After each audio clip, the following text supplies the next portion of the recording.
That's the one we deferred at last meeting?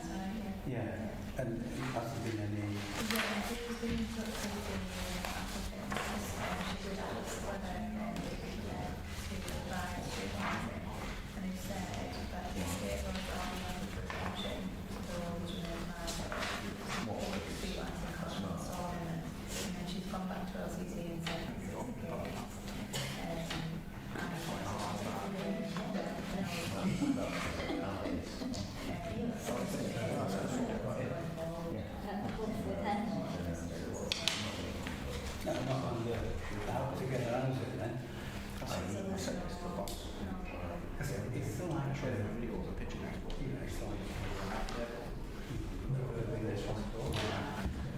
Oh yeah.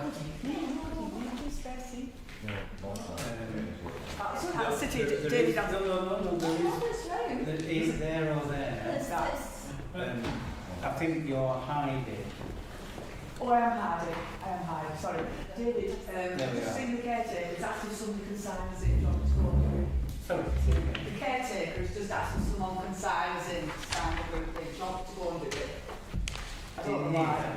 Yeah, it just said somebody needs to sign us in. No. I'll go and do it. Can you say how many people we've got? Yeah. Can you write all the names down? No, I don't want all names. He just wants one name. I'll give him mine. I'll take the rest. Yeah, that'll be right. I've got the key, but you can have it, Christine, if that's fine.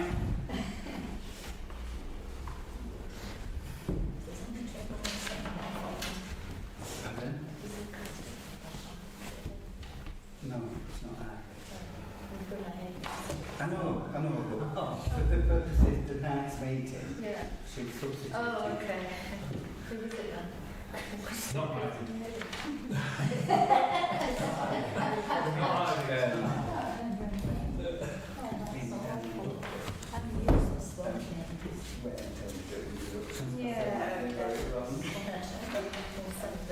Who will be short?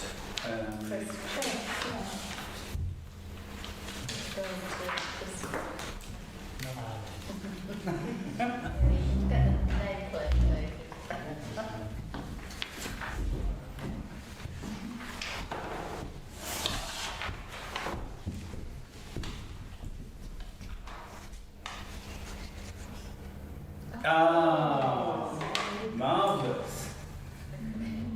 Education's a wonderful thing. Okay. We're all safe and sound. Now we can change the nameplate round. Absolutely. Don't come prepared. You're going to say now, no, I'm not quick food. That's when you'd have to be hiding.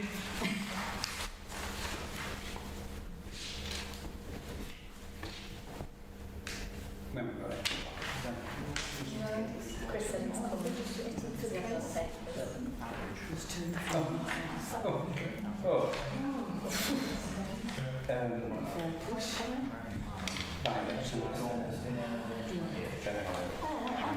Complaints of things saying last time I suppose the water from courts. So I kept saying anyway, Looking that forward.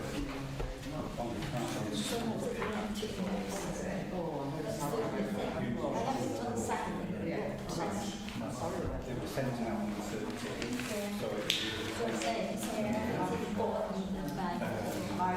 so it took 16 days. you've got so you can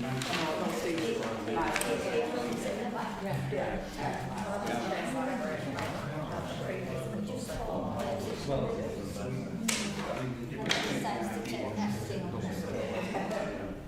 the office.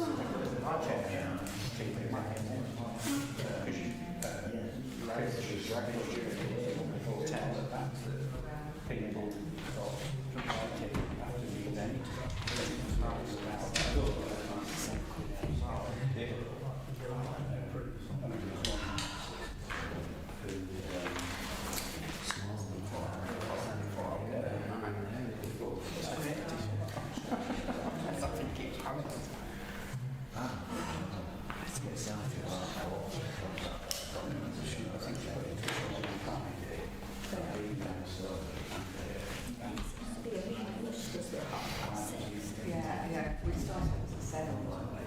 Yes. Well, they moved it to the offices because it's so long day. It is. We're getting home late. Yes, yeah. Just a few more than one meeting in a week. Right, we're getting towards the magic number. It says 1829 here. Have we turned on? Yeah. Right, 1830. Can I thank everybody for coming to this meeting of the West Craven Area Committee. We'll do introductions around the room. I am expecting another member of the committee to turn up, so, but I don't think he finishes work until 6:30. So by the time we do introductions, he might have travelled at the speed of sound and arrived. So my name is David Whip. I'm a councillor for Evening Courts Ward and I chair the area committee. If I go to my left. Okay, good evening. My name is David Walker. I'm Assistant Director for Operational Services and Area Coordinator for the West Craven Committee. Have you got any more titles? No. Did you even have to do? My name's Laura Barnes, I'm a Senior Planning Officer. I'm Brian Hartley, councillor for Wellesley Ward. David Hartley, councillor for Evening Courts Ward. Susan Land, councillor for Evening Courts. Christine Ellie, parish councillor for Kelbrook and Trough. Lola Whip, councillor for Barnsley Ward. Chris Church, councillor for Barnsley Ward. Joanne Eccles, a committee administrator at Pendle Council. Thank you very much. We don't have any apologies and we are expecting John Spencer to join us and perhaps Christine Pollard as well, but I don't know about that. Can I welcome Bryony to her first meeting as a then councillor following her triumph in the by-election this Thursday. Baptism of fire coming on to an area committee. The notable thing, and I can't think of anybody else that has managed this, but Bryony is the third generation of Hartleys to serve on this committee. And Uncle Ken, well, David's Uncle Ken, was a councillor for what was then Craven Ward, and Bryony has obviously joined the family tradition. Hopefully, you're going to like it, but there again, you know, I'm not really filibustering, but I will explain. We have got two speakers tonight on two of the planning applications. Just to explain that I'll invite people to speak when we get to that particular item. And you've got up to 5 minutes, you don't have to use it. And my filibuster has worked excellently because fresh from work. No, I've not had any paperwork, so I don't know. We're going to be talking about the Royal Mail later on in the agenda. I suspect that's why I haven't. So, yeah, when we get to that item, I'll bring you in. The rules are that people on planning applications can't speak unless they've given notice prior to the meeting itself. So, item 1 is declarations of interest. Are there any prejudicial pecuniary interest in any of the items that we've got? Nope. Item 2 is public question time, and this is an opportunity for any member of the public to ask any questions related to West Craven that aren't otherwise on the agenda. Are there any? There is one thing. Here we go. Do you want just to introduce yourself? Yeah. My name's David Barnes. I live upon the ranch, as it was more commonly known, North Estate, and I would like to bring to your attention the state of the trees overhanging Saltworth Road, which I believe is covering somewhere between 300 and 500 mil over the edge of the carriageway, and it causes considerable traffic problems, notably with buses, as they don't seem to like to drive with their side mirrors, etc. through it. Don't blame them. But that then forces cars going the other way onto the pavement and causes considerable disruption. And I believe that this is down to the neglect of the either LCC or the landowner for maintenance for a number of years. Thank you, David. You have mentioned it to me previously, yes, and I have put it into the system. So if it is Lancashire Council's responsibility, you can be assured that in the next 2 years they're bound to come and do something. I think there's not a turf war between Pendle Council and the County Council. The County Council is generally responsible for highway trees, and the issue, I think it is a genuine issue that they've got at the moment, is that they're dealing with so many potentially dangerous ash trees that they just turn around and say, well, you know, it'll be 2 years before we can get to them, sort of thing. But Mr. Walker will take it away to his staff, and if there's any way that we can get just the Pendle Council. Notwithstanding the situation with the ash trees, it has been going on for years, if not decades. Yeah. So that excuse doesn't really wash. No, they do cut them back from time to time. Whether they get high enough, I'm not really sure. But obviously they do keep on growing. Thank you very much for raising that. Anything further on public question time? No. Moving on then to the minutes of the last meeting. Now I did okay these, but there is one small correction on page 5 on the minute regarding Robinson Fold and the exceedance channel. The resolution should read that the engineering manager be asked to carry out works to improve the condition of the exceedance channel, and then as it reads on, it isn't a request to Lancashire County Council. Okay, so with that change, can I move the minutes as set out? Have they seconded? Thank you, David. All those in favour, please show. Thank you very much.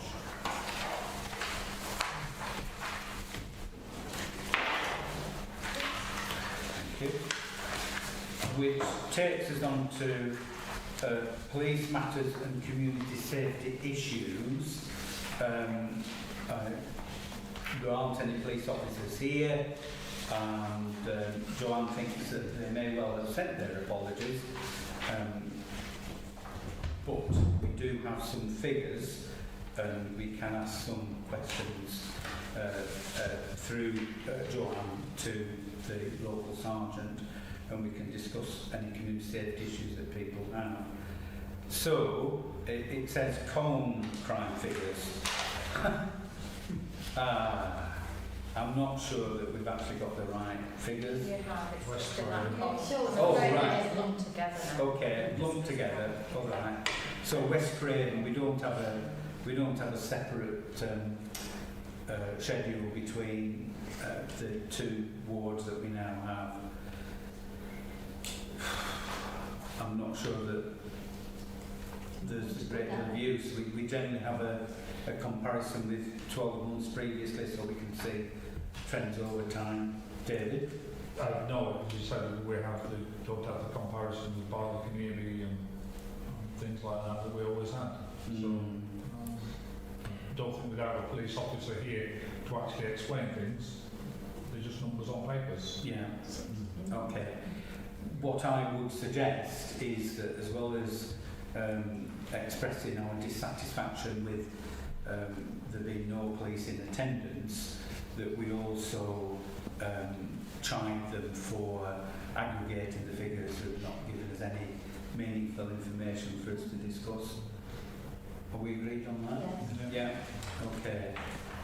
In terms of community safety matters, there are two issues that I want to flag up.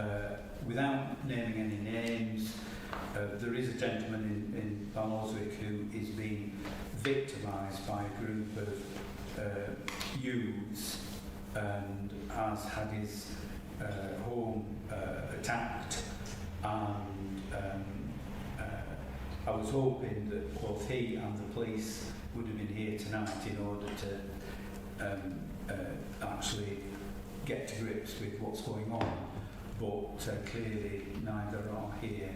So what I'd like to suggest is that if the committee is agreeable, that we ask the police, Tim Horsley, the antisocial behaviour officer, and either myself or a small number of councillors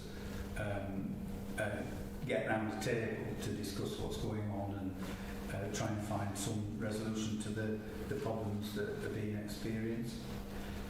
And coming out of that, there does seem to have been an upsurge, an uptick in antisocial activity, perhaps, but not exclusively, by young people. And I think that we should draw the attention of the police to the fact that this is happening if they are not already aware. Again, committee happy with that? Yes. Yeah? Okay. Are there any further issues that people want to flag up? David? So, thank you, Chair. And this funny one is this, because two of our residents reported to the Lancashire Police about a possible abandoned camper van on a back street on John Street, and it's now been moved around Front Street, so it's obviously they're not abandoned. But when we flagged it up, when they rang the police, they said, well, there's nothing to do with the police. It's a council matter. When I checked the vehicle on the DVLA site, it's untaxed and un-MOT'd. So I'd just like to ask the Chair whether it's something that Pendle Council are going to be dealing with, or whether the police are just tying this focus. David? Thank you, Chair. I won't say the police are telling you focus, particularly when I'm being filmed.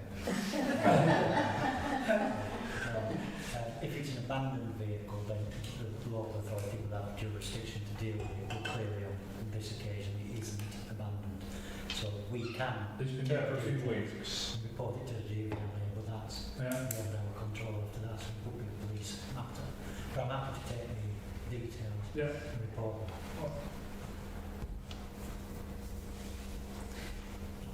Okay, as I understand the process, if a vehicle is abandoned, Mr Walker and his Murray people can slap a notice on it, giving the owner 21 days?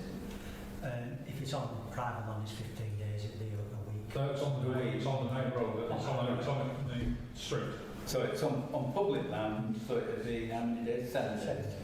7 days. If it was abandoned, but if the owner of the vehicle presents themselves or says to Mr Walker and his Murray people that all that belongs to me, then they can't sort of pick it up and take it away.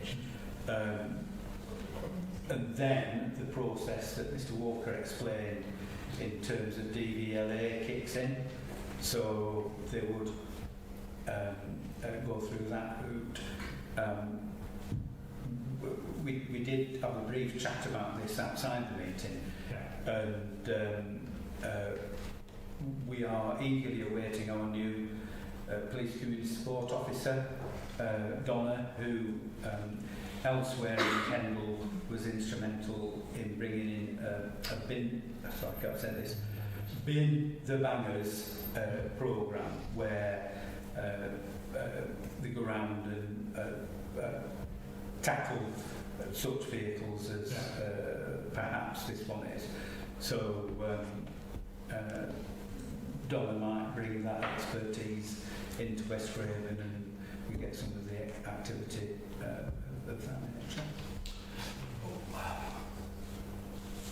Now, a neighbour of mine recently received a sticker from somebody that came round to say that their car was out of tax. Was that from Pendle Council? We will, sorry. Yeah, sorry.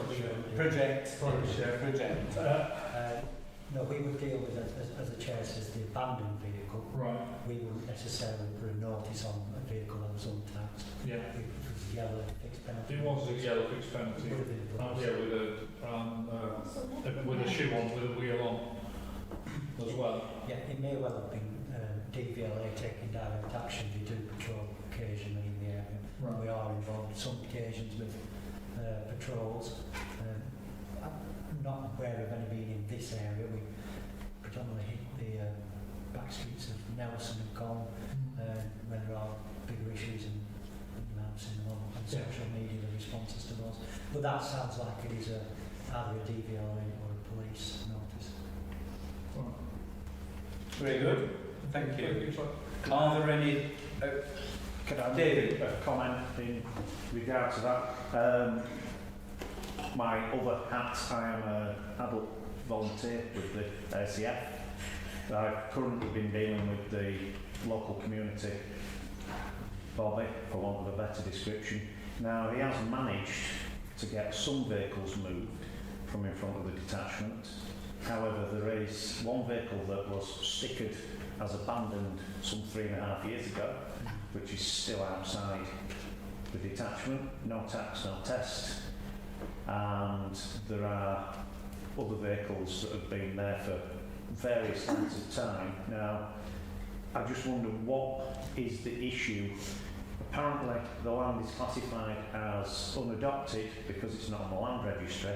However, it is definitely under ownership of either the Birtwistle family, it's currently in probate, or in part belongs to the RFCA, i.e. the MOD. So I'm just wondering what the difference is between how that can be dealt with regards to DVLA or police or council as to removing vehicles that should not be there because they are basically being used, you know, the area's been used as storage, and it seems to be a very grey area as to whose responsibility it is for actually removing said vehicles. Yeah. You recall, David, that we had a lengthy discussion about this. We have, and it's gone on for some time. We've possibly got part of a solution, but it's yet to be seen how long that'll last. The issue was discussed at area committee a little while ago, so this is on the books. And if you recall, we highlighted the area as one that would benefit from a bin the banners approach, and it went into the constabulary, and I'm not aware that it came out the other end, if you get the drift.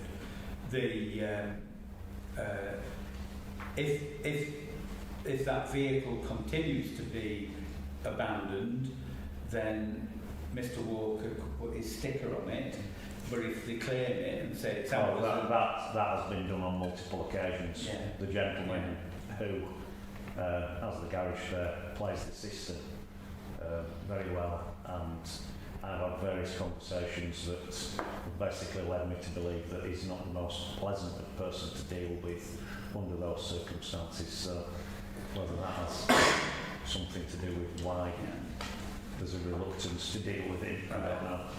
Thank you, David. We've made a note of that. We'll pick it up again in terms of the different approaches that we can make. And I think the last time you and I spoke about it, you were trying to establish whether the MOD actually did own the property. That is ongoing. It is a slow process, but we finally got RFCA to look at it again and look for the deeds, which was what we wanted them to do in the first place. So hope, but because the Birtwhistle estate is still in probate, we can't approach it from the landowner or potential landowner's side because they haven't got the documents to be able to check for us. So that leaves us a little bit stuck. The probate issue seems to be one that's a bit of a moving feast because some of the properties that were supposedly stuck in probate, when it came to Haylad's aid, we were going to put compulsory purchase orders on them. Miraculously, we're no longer in probate and we're able to do stuff with them. So, right. That's just what I'm aware of. So. Yeah, thank you very much for raising that one. Could I ask colleagues, are there any other community safety issues that people want to raise? No? Very good. We're going to move on to planning matters, which is our large audience this evening come to consider. The first one is change of use from an agricultural field to a residential garden with hard standing and altered vehicle access at the land to the south-east of 7 Harry Street, Salford. And I've got David Barnes speaking on behalf of the applicant for this item. Yeah. You have up to 5 minutes. So, if you want to sit forward at the table, you can do. So basically, I'll establish that the why. The applicant is my son. He bought the property about 12 months ago. It was advertised as having a garden to the side. He applied through Lancashire County Council for a road crossing and originally wanted it to be at the other end of the land, sort of opposite the entrance to Salters Mill. That was refused, and Lancashire County Council said that on safety grounds they wanted it where it was positioned. The work was done on their certificate by approved contractors. Then issues started to arise in that it hadn't been informed that he needed to approach Pendle for planning for any change of use, and he was then made aware that change of use had not been applied for, which use of the garden, which had been going on for some years. The fact that there are other bits of land at the back of there being used in a similar manner is what led him to believe that it was as advertised. The other thing on there is a comment from Lancashire County Council re-drainage. They are commenting that they want an eco drain putting in or moving from where it is on the drawings to stop water getting from their proposed drive onto the highway. Now, best will in the world, I'm not sure how it's supposed to get approximately 800 millimetres uphill onto the highway as the land is below the level of the highway, and I don't see the purpose of said drain as part of that. So it is proposed to move the gates back to the location that Lancashire County Council have said that they wish them to be in, to allow vehicles to wait for the gate to open without blocking the carriageway or the footpath. So that will be done as part and parcel of it if it's passed. The only other thing is to add is that Matthew's company vehicle is currently a diesel van. However, the company he works for are changing their fleet to electric, and he will also need somewhere to charge that vehicle when he's at home. He currently works away from home through the week, and when he's at home, comes home at the weekend, he'll need charging facilities for an electric vehicle in the not too distant future. The alternative to parking there is he parks on the main road, adjacent to the cycleway, so he's not blocking it, and that would then leave a vehicle which would cause issues with traffic coming up and down Saltford Road towards Barnoldswick. But there is nothing that I am aware of that legally would stop him from doing that, particularly as he has a disabled badge. Okay. Within the time, can I thank you very much for those comments. I will comment about Lancashire County Council not having covered themselves with glory on this, because they did indeed consent to the vehicle crossing the verge being constructed without advising that planning permission was required. And another bit of Lancashire County Council, as David has commented, has said the new driveway and entrance has been created directly onto an already busy road. Oh, sorry, no, that's not the county council. That's the parish council. I'll put my hand up. Sorry, I'm getting twice over here. So the county council, as part of their process, should advise people, well as needing this consent, you need to get planning permission. And I hope that they've actually sharpened the processes to make sure that that now happens. We do have a recommendation to approve. I think we just need to have a look at the eco drain, and I'm going to ask Laura if you can comment about this eco drain requirement and getting water uphill. Thank you, Chair. It seems that this has come from the comments which have been made by LCC, and the amendment plan has been submitted, which includes the drainage channel relocated to the back of the highway.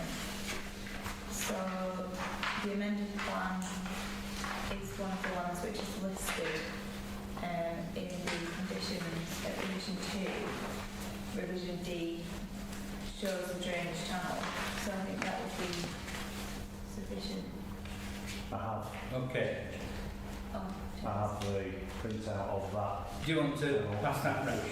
Look at that, and that is the overall layout of the site and the proposal. Lovely.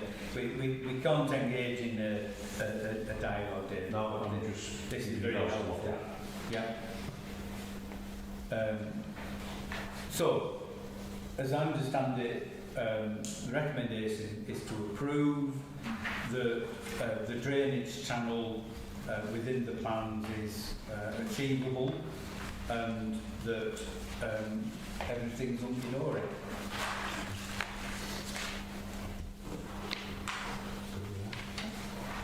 Yes? Yeah. Yep. Good. Oh, Chair, could I just Laura? about the vehicle charging point? Provided the building isn't listed, which I don't believe it is, I don't believe that you would need planning permission for that. think the point that was being made was you need to get your vehicle close to the property in order to be able to do it. Yeah. Okay. David? Thank you, Chair. I noticed there's a lot of public response about the safety of coming straight out on Kelbrook Road. We've recently had a very serious accident not so far from Harry Street, just a little bit further up, and there's a lot of concern about the vehicle coming across the cycleway and footpath onto the main carriageway. Is there any way it could go around the back street, access into planning?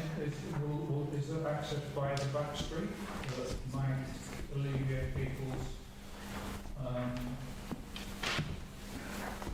thing with that? Not under this plan application. The red edge for the application is just the area next to the gable end. I understand that the properties along this terrace have some shared ownership of a footpath which runs around the side and the back. Maybe there, that looks like the back street to there, which joins onto that edge. Yeah, I'm not certain that the applicant has the right to cross that though with the vehicle. But if that's the back street, then you have the right to go up it with the vehicle. So I'm just wondering why it can't go around the back street and come across onto the front. I can clarify that if you allow me. Well, I could, if David asks the representative a direct question, Right, so you can can I answer ask the question. the Chair, may I ask? Yes. Yeah. So, is it possible for this to go round the back street rather than across the public footpath and cycleway? No, there is no vehicular access from approximately 2/3 of the way up the street, as there are some decking areas that have been built over approximately half of the street, which leaves a pedestrian walkway down the backyard, and then the other half has been taken up by additions on each of, I believe, 3 properties land, so that there is no vehicular access for anything bigger than, say, a sort of rider, disabled vehicle carriage sort of thing. Is about the biggest you get up there. Thank you. I was just having a look on satellite view. Yeah. Okay. David? No, I was just wondering why it couldn't go up the back street rather than across a public footpath and cycleway. Yeah. On top of the main road. Okay. To move this on, I'm going to propose that we do approve this. Can I see if there's a seconder? Moved and seconded that we approve it subject to the conditions in the application. Any further comments? No? Those in favour, please show. Thank you very much. That is carried. Thank you very much. We're going on to the next one now, which is variation of condition number 7 for Oak Mill, Skipton Road, Barnoldswick. Councillor Lowlewick wasn't at the last meeting where we deferred this, but I think this has been an issue for the whole of the time that you've been a councillor, and I recall you trying to cut your teeth on resolving the outstanding matters on this one. Unfortunately, it looks like the resolution of the outstanding matters is by them varying the conditions so they don't actually have to do the things that they were supposed to do in the first place. We deferred it specifically on a question of whether we could get lighting included within the Brindley News development. I'm going to ask Laura to say where we've got to with that. Laura. Thank you, Chair. As you know, the application is for the variation of conditions. It's all in relation to condition 7, which is about the final wearing costs for the road surface and some of the wording in one of the conditions. We have been in touch with the applicant regarding street lighting, and they've explained that as the estate road isn't being offered for adoption by the local authority and will remain private, public street lighting can't be installed on it. And the case officer has checked this with LCC highways, and they've said that no other street lighting could be provided. It would be a maintenance and liability issue for the residents. Thank you very much. My response when Laura was telling that earlier on was, well, Together Housing could put some bollard lighting or low-level light in it, so that it wasn't a pitch black morass. But I don't think, from a planning perspective, that there's anything that we can now do to force this issue. So it looks like we're stuck. Lola?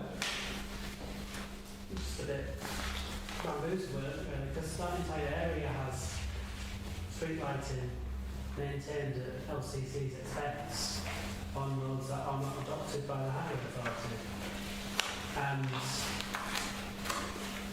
it just seems daft that can't be the case for this new development as well.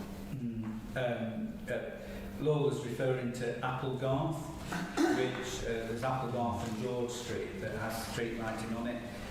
None of that is adopted, and indeed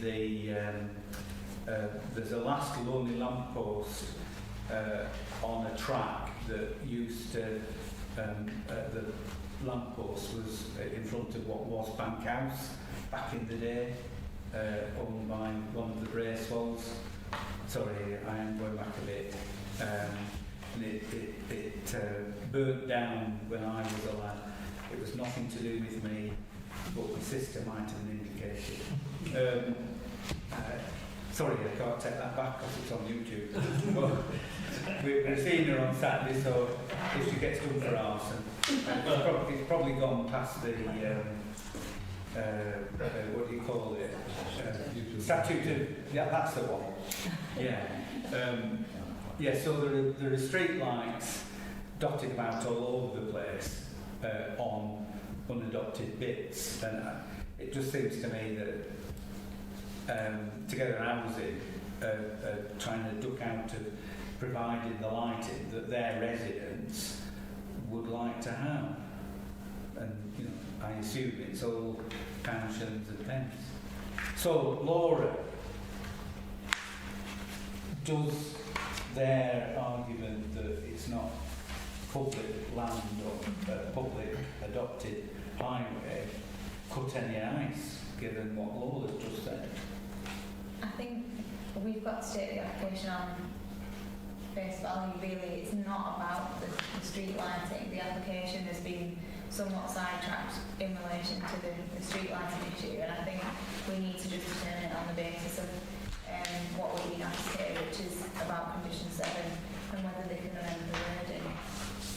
Okay.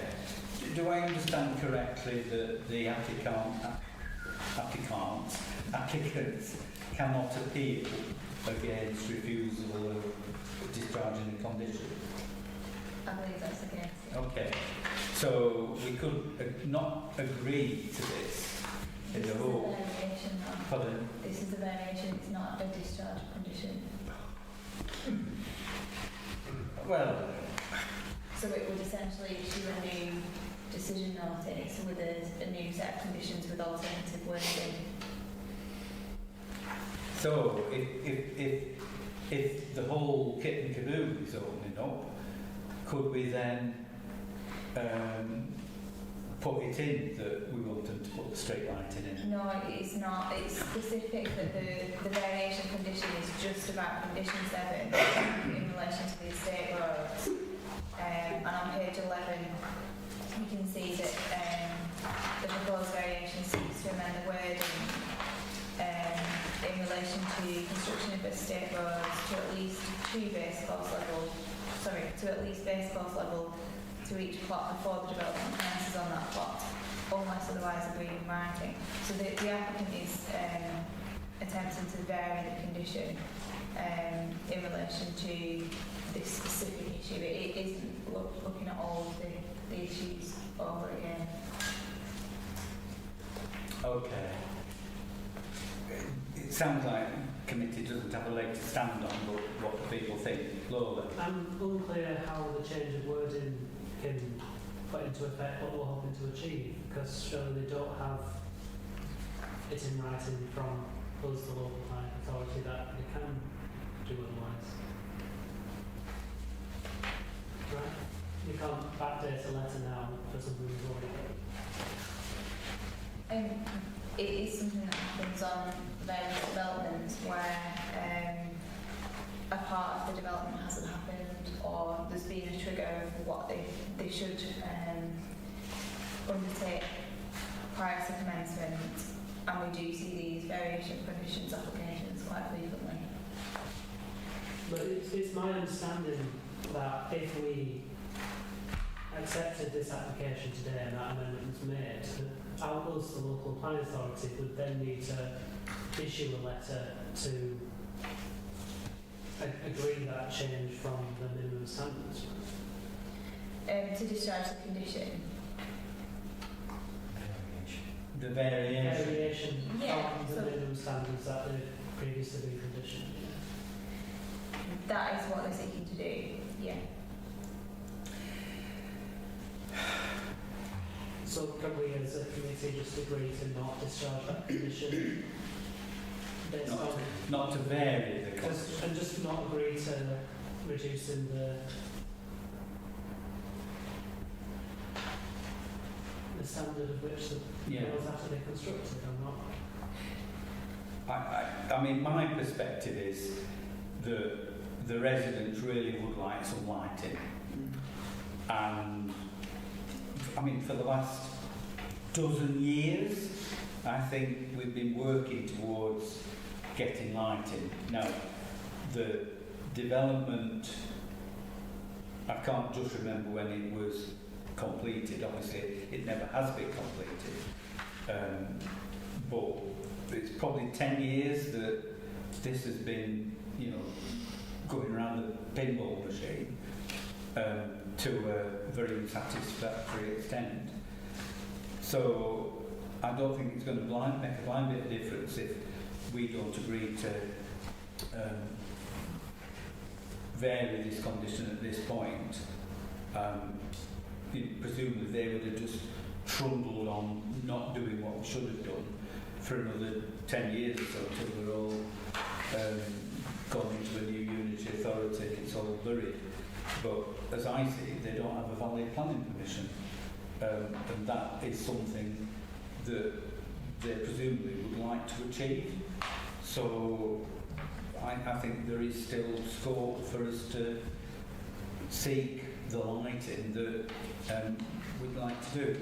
I mean, it also refers to drainage, and it's probable that we can't affect the drainage, probably gone beyond that, but it would be a relatively simple matter to put some duct in and at the very minimum stick some bollard lights in so that folk can see where they're going.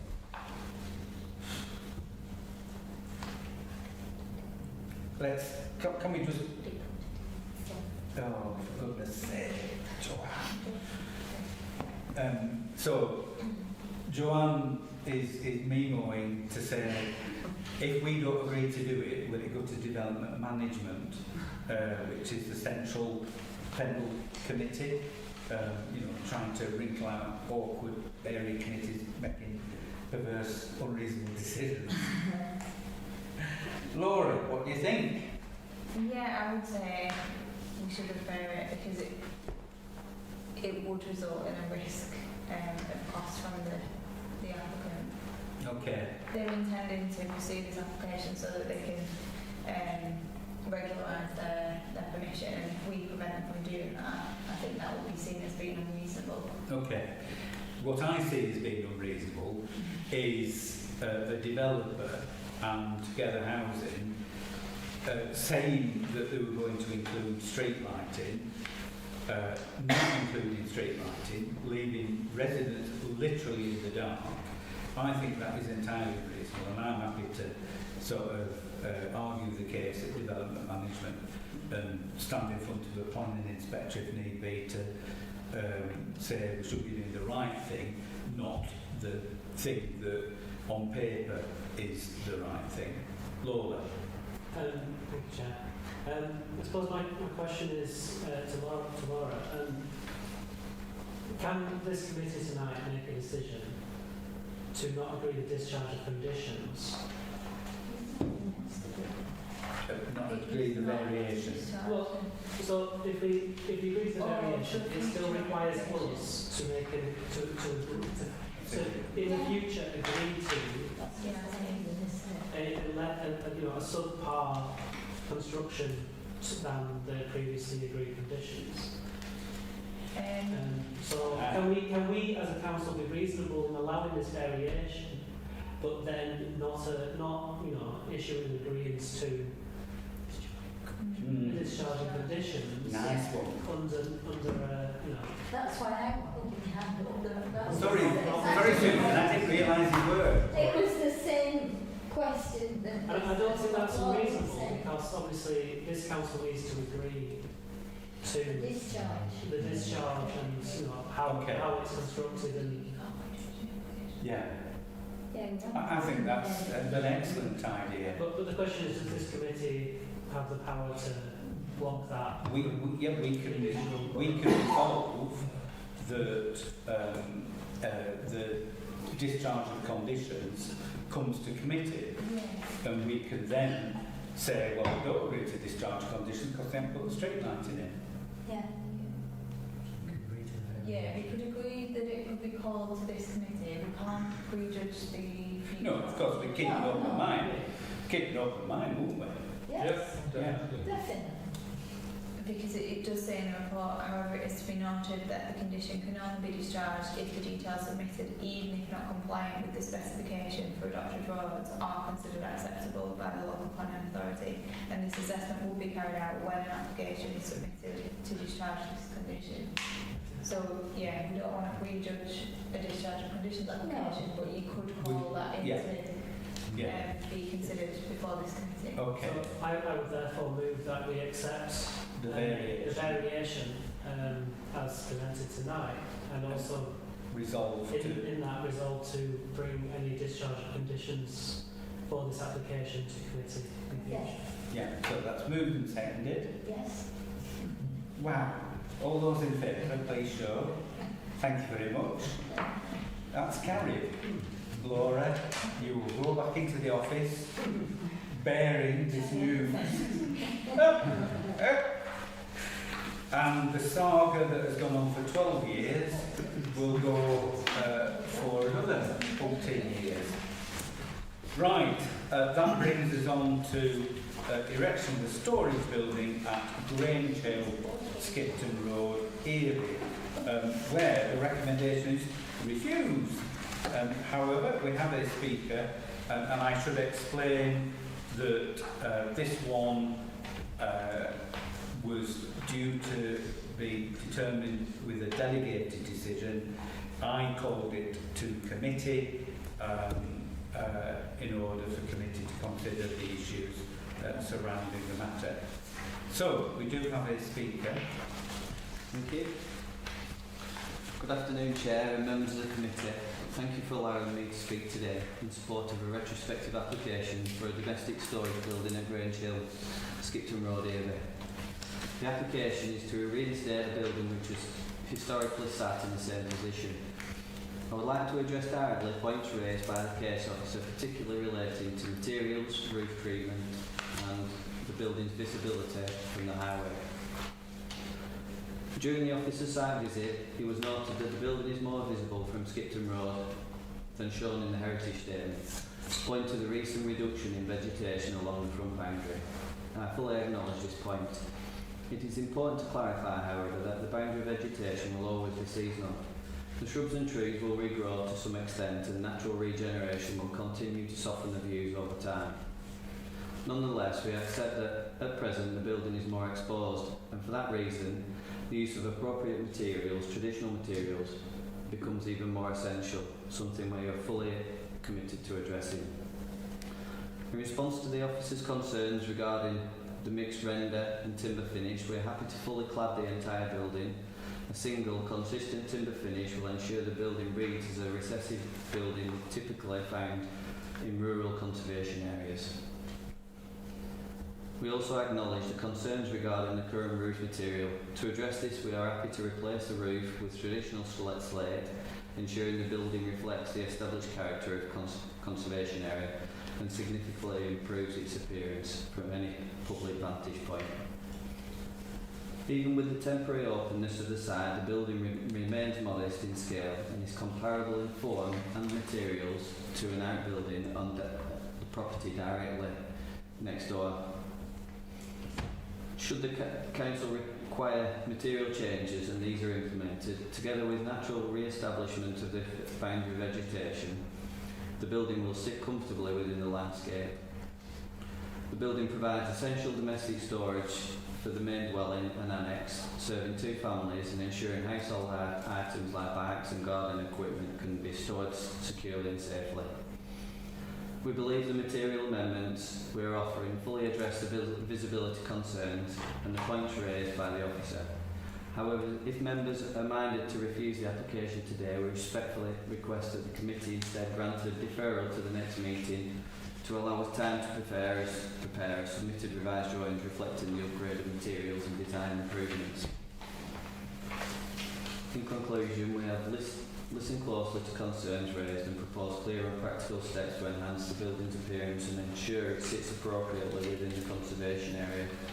With these commitments and with the vegetation naturally returning along the boundary, we feel that the building will be both unobtrusive and entirely fitting with its setting. I'd also like to add that we haven't included any lighting, but if you want any lighting, we're happy to add it. Thank you for that provocation. Okay, the reason that it's recommended for refusal is that the proposed outbuilding would cause harm to the character and appearance of the conservation area. Whilst it would cause a low level of less than substantial harm, the harm would not be outweighed by public benefits associated with the development. When this came in front of me as chairman of the committee to sign off the delegation, I did have a look at the building and I'd seen it previously, and I looked at the surrounding area, and across the road from this, what effectively looks like a garage, is a lean-to structure with a corrugated roof, which in terms of the roofing material, it is no different apart from it's a brighter coloured, metallic appearance on the opposite side of the road.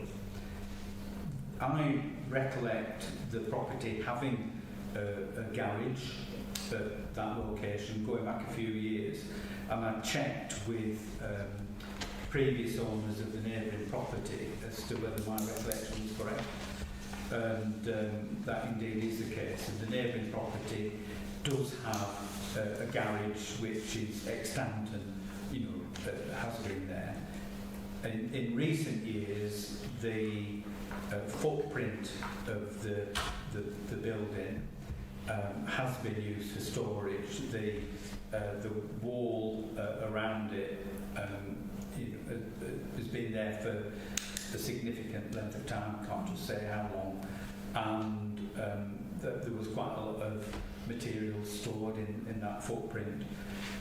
To my mind, I don't think that there is any harm at all to the conservation area from the building as it's being constructed. I hear what is being said in terms of the applicants being willing to change this and change that and change the other.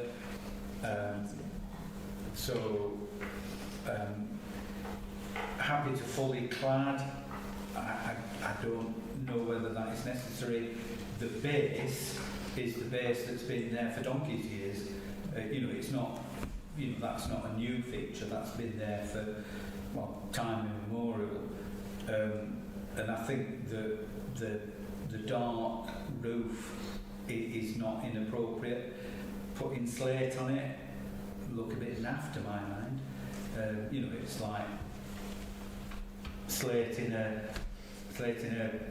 timber garage.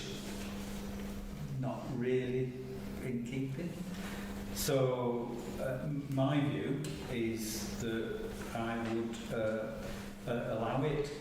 That there is no harm, and the reasons that had been advanced when it was the Highway Authority that complained about it, and the Highway Authority was saying that they weren't happy about the access onto the road, but that issue seems to have disappeared. So it's all about the impact on the conservation area. I don't think there is a negative impact on the conservation area. But I will listen to what committee members have to say, and I have no doubt that Laura wants to come in as well. David? Chair, I would like to second you on that. I haven't moved anything. I would like to second what you say on that, because I've known the property since I was a teenager. I spent many years at Grange Hill and Grange Fell with the sublifts, and that they've always been there. In fact, one of the original garages that was there was half concrete, that was pebble dash, and then you had glass windows and then a corrugated roof. So yeah, as long as I can remember, and I've been going there since I was 14, so we're well over 40 odd years ago, there has always been some sort of storage unit and garage on both properties, without any harm or whatever. And as you say, when you look around the conservation area, it's not out of keeping with other structures that are around. So, okay. Laura, you want to have to be corner fighting? Just to say that if the committee did choose to approve the application, that would be okay. It's based on a judgment of whether there is harm in this case. So I don't think there would be a risk in this particular instance. Yeah. Okay. Any further comments? Susan? I agree with what's been said previously. I mean, I've been in and out of Erie since 1981, and I haven't noticed any difference. There's always been that building there. Yeah, a different building, but there has been. Yeah, but there's always been a building there, and I've never thought it caused any harm to the area. It just fitted in with other buildings dotted about the area. Okay, Lola? Thank you, Chair. I just find some issue with the argument of domestic buildings not being a public benefit. All planning applications for housing in all of this conservation area have been for domestic use, and they've always been on the predication of more housing and domestic use being a public good. And I think that that's not being applied equally to this application. Chair, could I perhaps explain? Laura? I think in the case of new housing estates, we would be saying there is a balance to be had between the need for housing, which would be a public benefit, and any harm caused. But when it's on a much smaller scale, the people to benefit would be the private individuals. There isn't a public benefit case. It's something that we have to weigh in every decision. It's a national policy, so it's not something that we've applied unfairly in this particular case at all. Okay. I mean, I think adding to the property to have it more usable by the applicant and any further future occupiers is to a public benefit of improving the housing stock and I think you're up against yeah. national planning policy framework. Well, I do just think that it's one rule for large developments and another for individual property, and I don't think that should be the case. Okay. So I'd throw the argument out, and it's less than substantial harm. I don't think there's any reason on that balance to go against this. I don't think there is any harm. Since this application came in, I've been backwards and forwards on that road, and sort of looking at it and thinking, well, what harm does that do? And honestly, it is not something that is it's not a beam in your eye sort of building.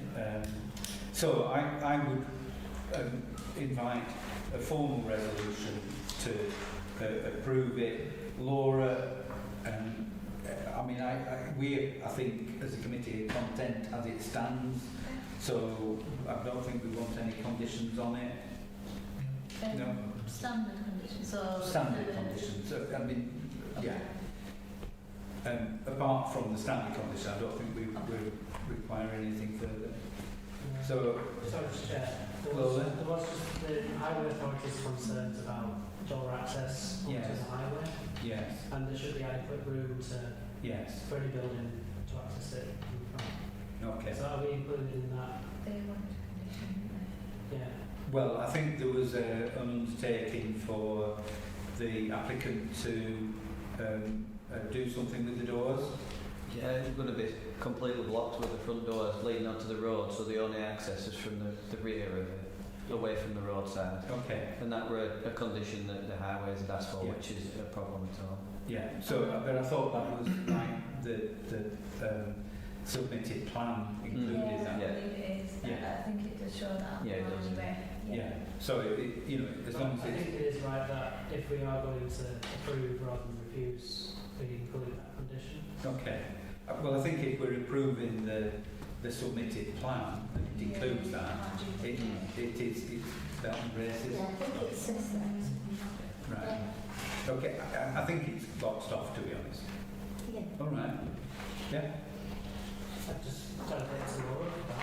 Yeah, let me just check. Okay. Can we approve it subject to dotting the i's and crossing the t's in respect of the door access? Yeah. Okay, all those in favour please show. Thank you very much, that's carried. Christian, you can't actually vote on these things. Oh, No. thank you very much for those. It's not the counting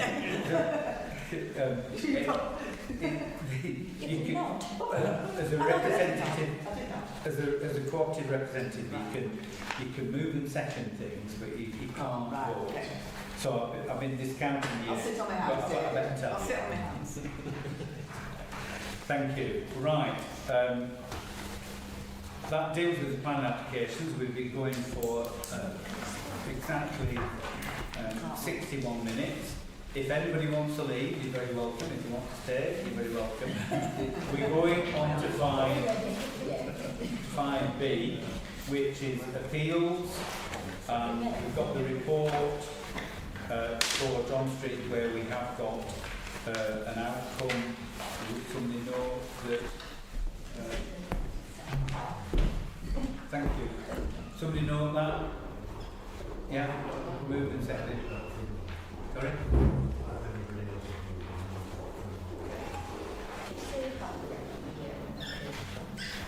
And that one's come through, yes. And it's the appeal has been rejected. So it only came the other day. Right, item 6, enforcement action. We have actually got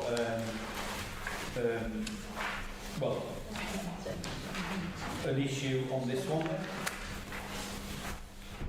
The north block of the former Wool Storage offices, the developer has been in touch with our enforcement officer today and has said that they would want to put a comprehensive set of applications in, both for the Environment Agency consent to cross the beck with the access for the garage in the north block, and at the same time to apply to the highways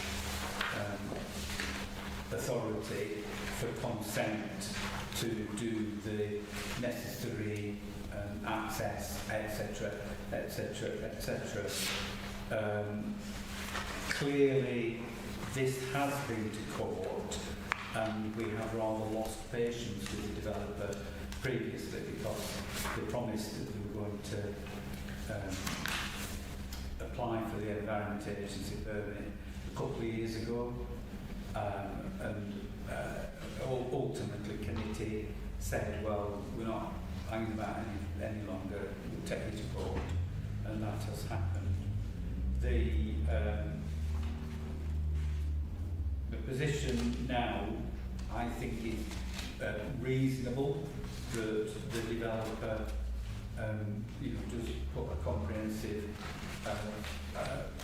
set of applications in to both Environment Agency and to the Highway Authority, but I think it needs to be expeditious. In other words, we are not going to wait another 2 years before this process is gone through, and we should resolve that we agree to that course of action, subject, I think I'm going to use the word expeditious, that the application process is submitted expeditiously, and the committee will reconsider the position if those applications are not made in a timely fashion, and then we reconsider it if they don't go in. I mean, how long the Environment Agency take to deliberate is another matter, but it's up to the developer to put the permits in. Are we agreed on that? Yes. Yeah? Okay. Are there any further issues that we want to pick up? Item 3 is the land at Greenberfield Lane, where you'll see at the bottom of page 2 that Neil Watson was contacting United Utilities and Lancashire County Council. As chair of this committee, I've also contacted United Utilities in order to try and expedite matters, and we're awaiting a response. So, I think there's an update. oh, Laura. I have a message from the enforcement officer to say United Utilities responded about the land at the corner, and it does belong to them. Yes. Then the case file is back with legal, asking for a court date, and the landowner needs to get in touch with United Utilities. It's a bit more complex than that, Laura, because the third-party landholding prevented a sensible development, but the developer hasn't delivered what they should have done within their own ownership. The sensible thing would be for Lancashire County Council, United Utilities, and potentially the developer to implement a scheme that would provide a decent pedestrian access, provide the lay-by, the passing place that's needed for the HGVs going to and from the sewage well. If there is a meeting of minds, it's possible to actually do something sensible. So, you know, it isn't just United Utilities. That's why we want a meeting with all parties round the table to hammer out a way forward. And there is an item, a request item, later on to discuss the pedestrian problems that there are there. We can take that now if people prefer, committee members prefer. Sorry, Chair. I think we had a discussion with the planning enforcement last Friday, I think it was, and the report that we received was that the developer and the water body and utilities would be advised to enter into conversations about the public right of way.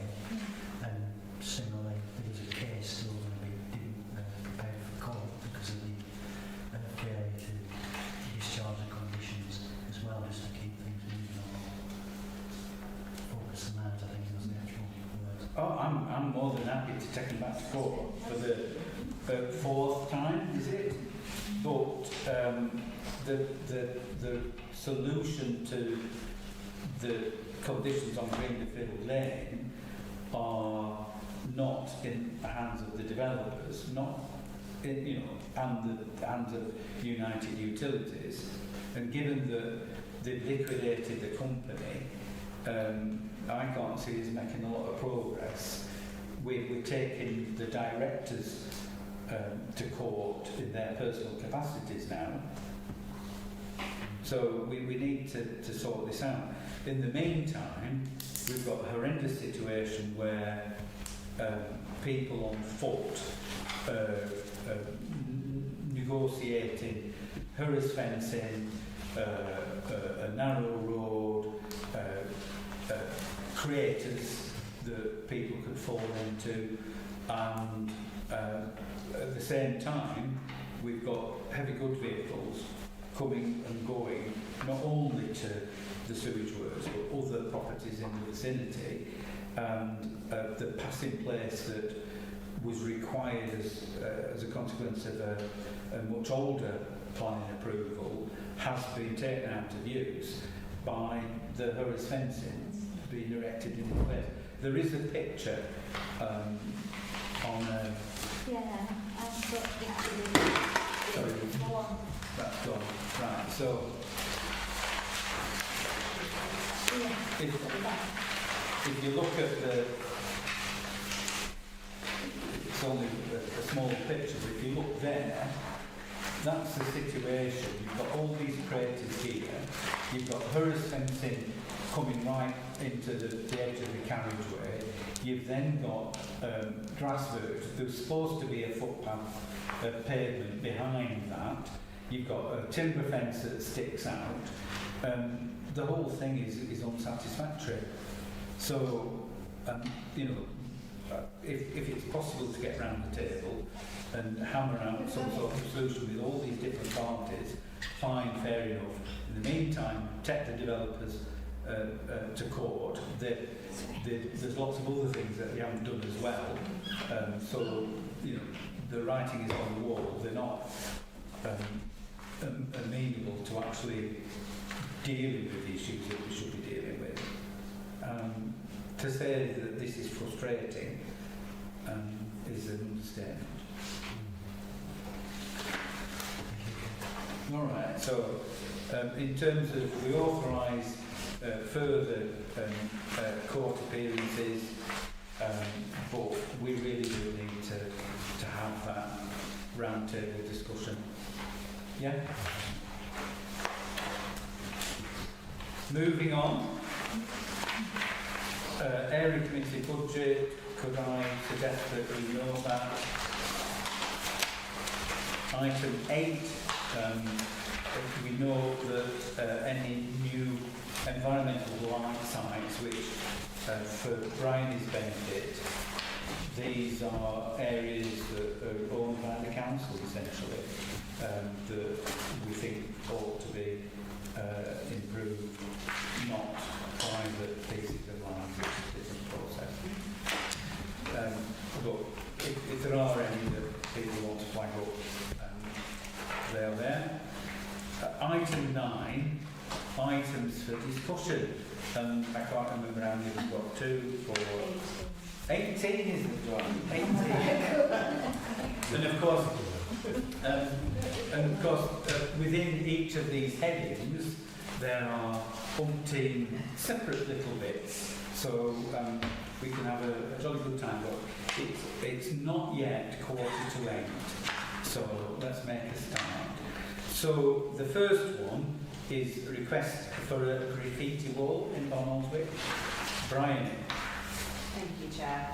Yes, it's been suggested by a number of residents who have seen success elsewhere in engaging youth into doing something creative. But I suppose points to consider are funding, co-op, police in the car park, practicalities for the public views on it. I know in places like Bristol and things like it works fairly well to have a designated place for people to graffiti properly. Okay. So we need to have a proposal, which I think, from what you've said, a report on what's possible, discussion, perhaps some consultation, and look at how feasible it is, financial, how we do all that sort of stuff. Yeah? Okay. That below then? Right, so it's moved and seconded that we do all of that. Any further comments? No? All those in favour, please show. Thank you very much. That's carried. The next one, residents' requests for back Cavendish Street / Sackville Street to be made up. We had the discussion earlier on about bringing news which should have been made up to an adoptable standard. Getting made up isn't just sort of like a figure of speech, it's a technical term which means that a road or a highway is built to a standard that it can then be adopted by the Highway Authority and looked after at public expense in the future. The story here is that a considerable amount of time ago there was the opportunity to do this back street, but at the time I think it was a consequence of there being a lot of rented property that the landlords didn't want to sort of pay their share of getting it done. However, I think residents are fed up to the back team. Brian? Yes, thank you. I've had numerous emails and people saying that they feel like they're not even classed as part of Barnoldswick because of the state of it. You know, the street lights being out, repeated water bursts, national power grid, and we've been reporting it to Lancashire Council, and they keep closing the case, and nothing seems to be, they promise all the residents that the street lights have been fixed, and you went and had a look, and that hasn't been done, but apparently this is a very commonly occurring theme where they just can't be left to their own devices, and they're fairly fed up with it now. Yeah. So, in terms of taking this forward, I honestly don't know whether the county council do any of these anymore. Back in the day, we did shed loads, particularly in Barwick, and we sorted out a lot of rocky roads. And one of the very first issues that I got stuck into was back Railway Street in Barwick. And I remember going down the street and getting everybody to at least acquiesce to getting the road done, and we got it made up, and then this is 1980, and then for the next 30 years I devoted quite a lot of my time to getting significantly more streets done as well. So once done, there isn't any onus on the householders, but when it's unadopted, it is their responsibility. and as Brian says, there are regular bursts on here. The picture that's on the piece of paper shows the latest burst, and that's actually what's causing the light not to work, because Northern Power Grid should, they need to come and repair it, but the water is getting into the electrics, which causes it to blow, which is why we're going around in this doom loop with the county council saying, well, you know, it's been resolved because it's been passed to Northern Power Grid. Yeah. Susan? We had quite a lot of bother with a street light on School Lane in here. We have got street lights on as an issue there. We haven't got the problem now. I'm still speaking to this. Yeah. And it's a waste of time keep telling the council, because what they do, the council send a man along and he checks that their pole's okay and everything about that is okay, and then goes, right, I've checked it, and that's it. So you never get anything resolved. And then the little man gets very annoyed about keep getting called out to come and look at this pole that he can't do anything about, because it's to do with power, it's to do with the electric company. Yeah, we've got both issues, the items 18, 17, 15 and 16 on our list. Okay, so in terms of the request to get back Camberley Street / Sackville Street made up, the suggestion is that we ask if Lancashire County Council will support this, and if they do, we initiate a survey of occupiers to see whether there's enough people willing to or interested in taking it forward. Yeah? Is that all right? Good. The next item is Royal Mail. Thank you, Chairman. Well, I'm tempted to start by saying here we go again. This is a long-running problem, but there are now new factors. The background is that the whole of West Craven, although much of our research so far has been by Northwick, but it does apply to the whole area. An ongoing, what appears to be an ongoing shortage of posties, down to some 25% at some points, has meant that people are not getting their mail within a day or within 2 days as they might expect. I'm hearing words of up to a fortnight. We go back to some of the ongoing problems, such as missed court dates, missed hospital appointments, etc. But now there are two new factors. The first one is that the Royal Mail has now announced that it is starting to do prescription deliveries. Now this seems a very good idea in itself, but you may think, what is a business that is desperately short of people doing advertising a new function that is going to need a lot more people? We have heard that there is some recruitment. We don't know how much or whether it is going to cover. We also know that there is a factor of the possible impact on the existing local pharmacy stores if the whole thing is taken from them. But the other factor, firstly, continuing from our chairman's original welcome of Bryony as our new councillor, I have a few bits here of what might have been votes for Bryony. Or somebody else. Oh, yes. Only two. I suspect in this case for Bryony, however David is right for somebody else. I've only got two here. We've heard of many more.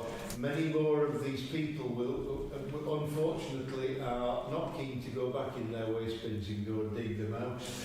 These are all postal vote applications. Not applications, ballot packs. Ballot packs, I do beg your pardon.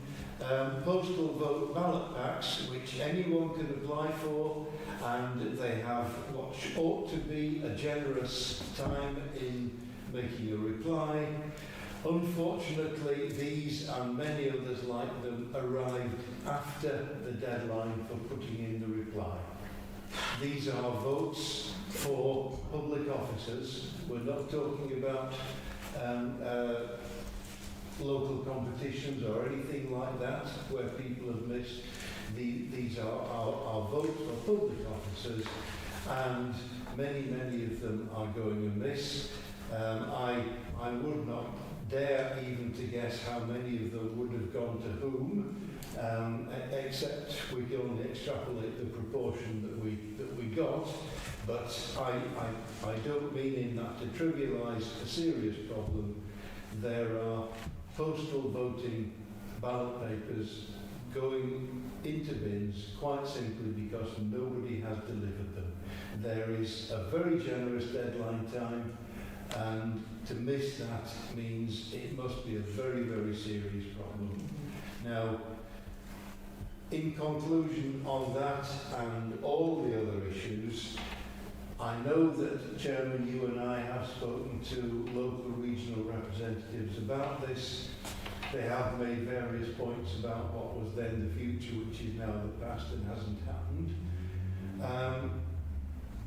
I understand their frustration because much of this originates from national policy, and I propose that we now go over all regional authority, go straight to the Chief Executive of Royal Mail and invite a direct answer from them, and any assurance of anything that they can do or that is going to happen.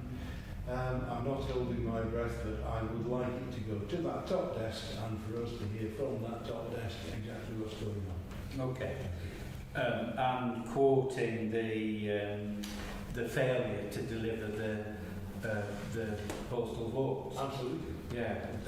The postal votes were sent out on the 13th of November, and some of these envelopes were delivered on the 28th of November and the 29th of November, together with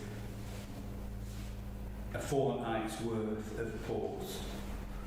So people were getting literally a fortnight's worth of post with those postal ballot papers included.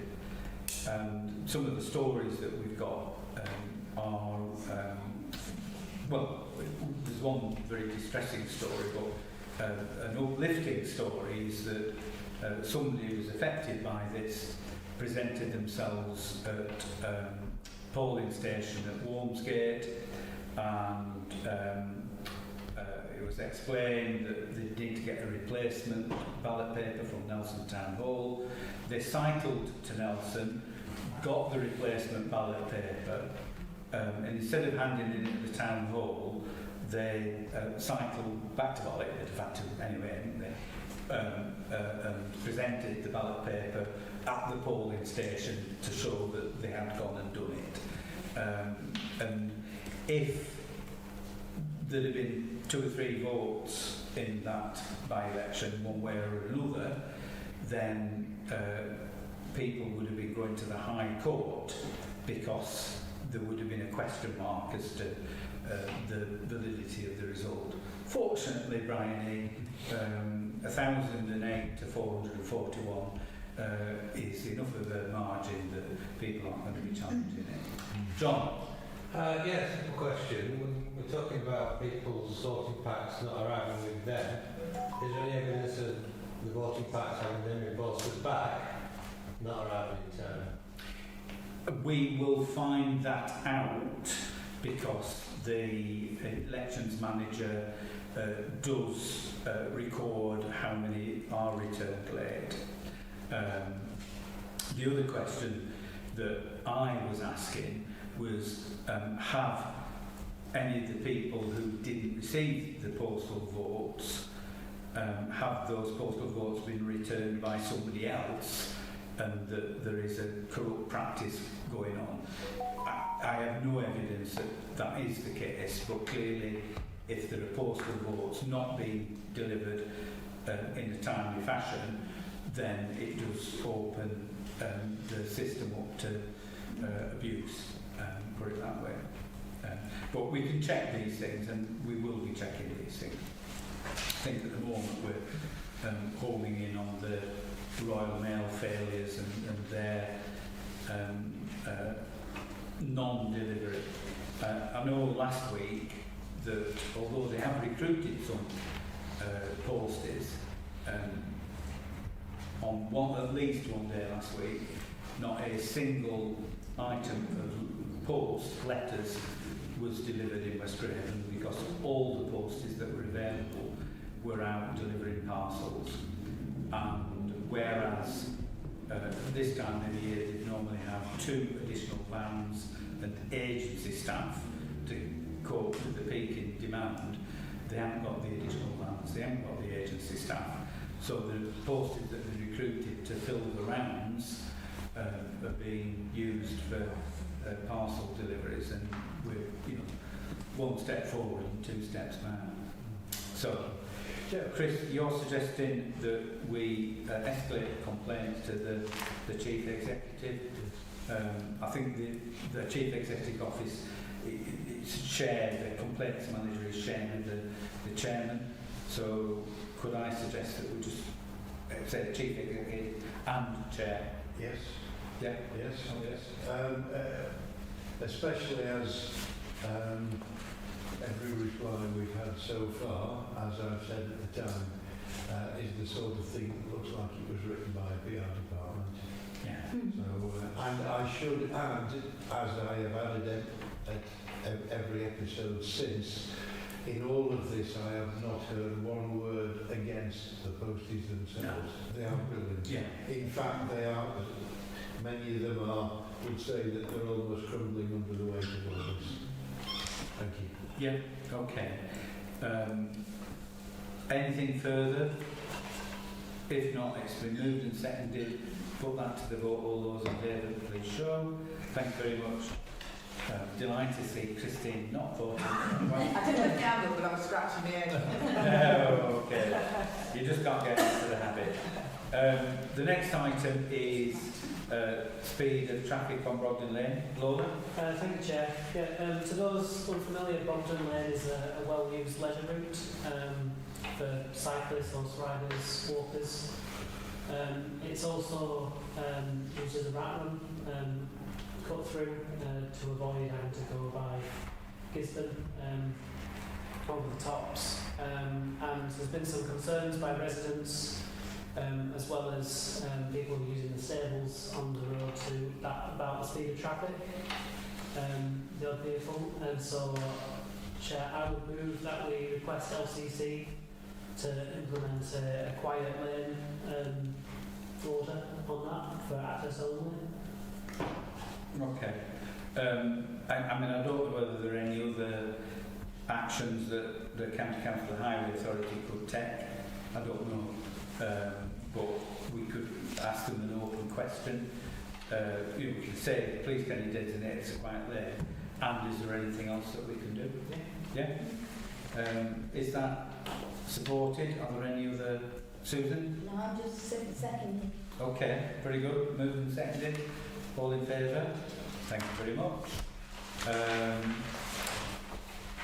Community transport dial-able service and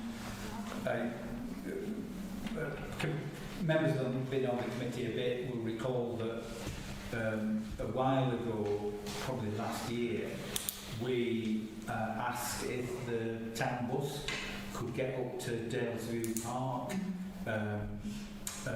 Quite a lot of residents up there, almost all of them retired, and they would really like to get the town bus so that they could get up and down into Barlick easily. Pilkington Bus did try to access the residential park, but it grounded, and then later on in the day they found that they'd actually mashed the bottom of the radiator, so it broke down, so Pilkington Bus can't take their bus. They don't have a shorter wheelbase, so that's a non-starter. However, the County Council have been, I'm trying to avoid the word boasting or bragging, but if anybody can think of a word instead of those two. So the County Council have bought a lot more minibuses for use on home school transport, and that's what they use for the diary ride service in between school times. So it seems to me that the County Council could have the potential to expand the diary bus service, and I'm thinking that that could be a lifeline for residents up there. So what I'd like to propose is that we ask Lancashire County Council that if they would consider providing a diary bus service up to Dalesview. Chris? Thank you, Chairman. By coincidence, it's only a few days ago I've been approached by some residents from up there as well. And it was only then that I realised that you were looking into this yourself. So in support of everything you say, I'm also rather concerned. This is the second time that they've attempted to put a bus up there and grounded it.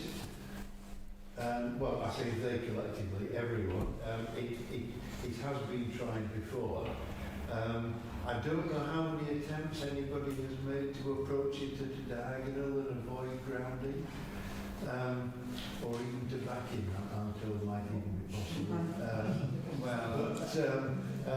However, I will not go into the technicalities there, except to say that this is something that's very live with the community up there. It always has been.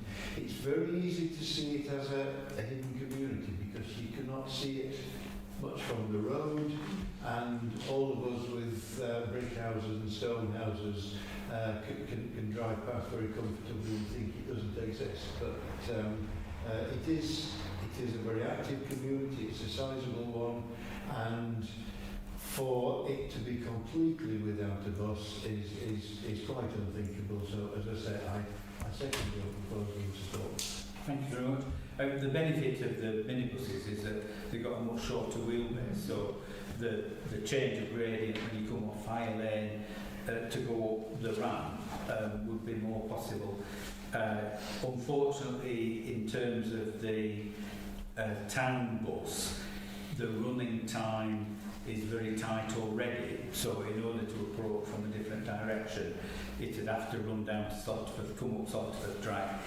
I think there's a question mark as to how well it would negotiate on Salford Drag anyway, so it's a bit of a non-starter. Sorry, I did mean angle rather than direction. It's quite a funnel opening.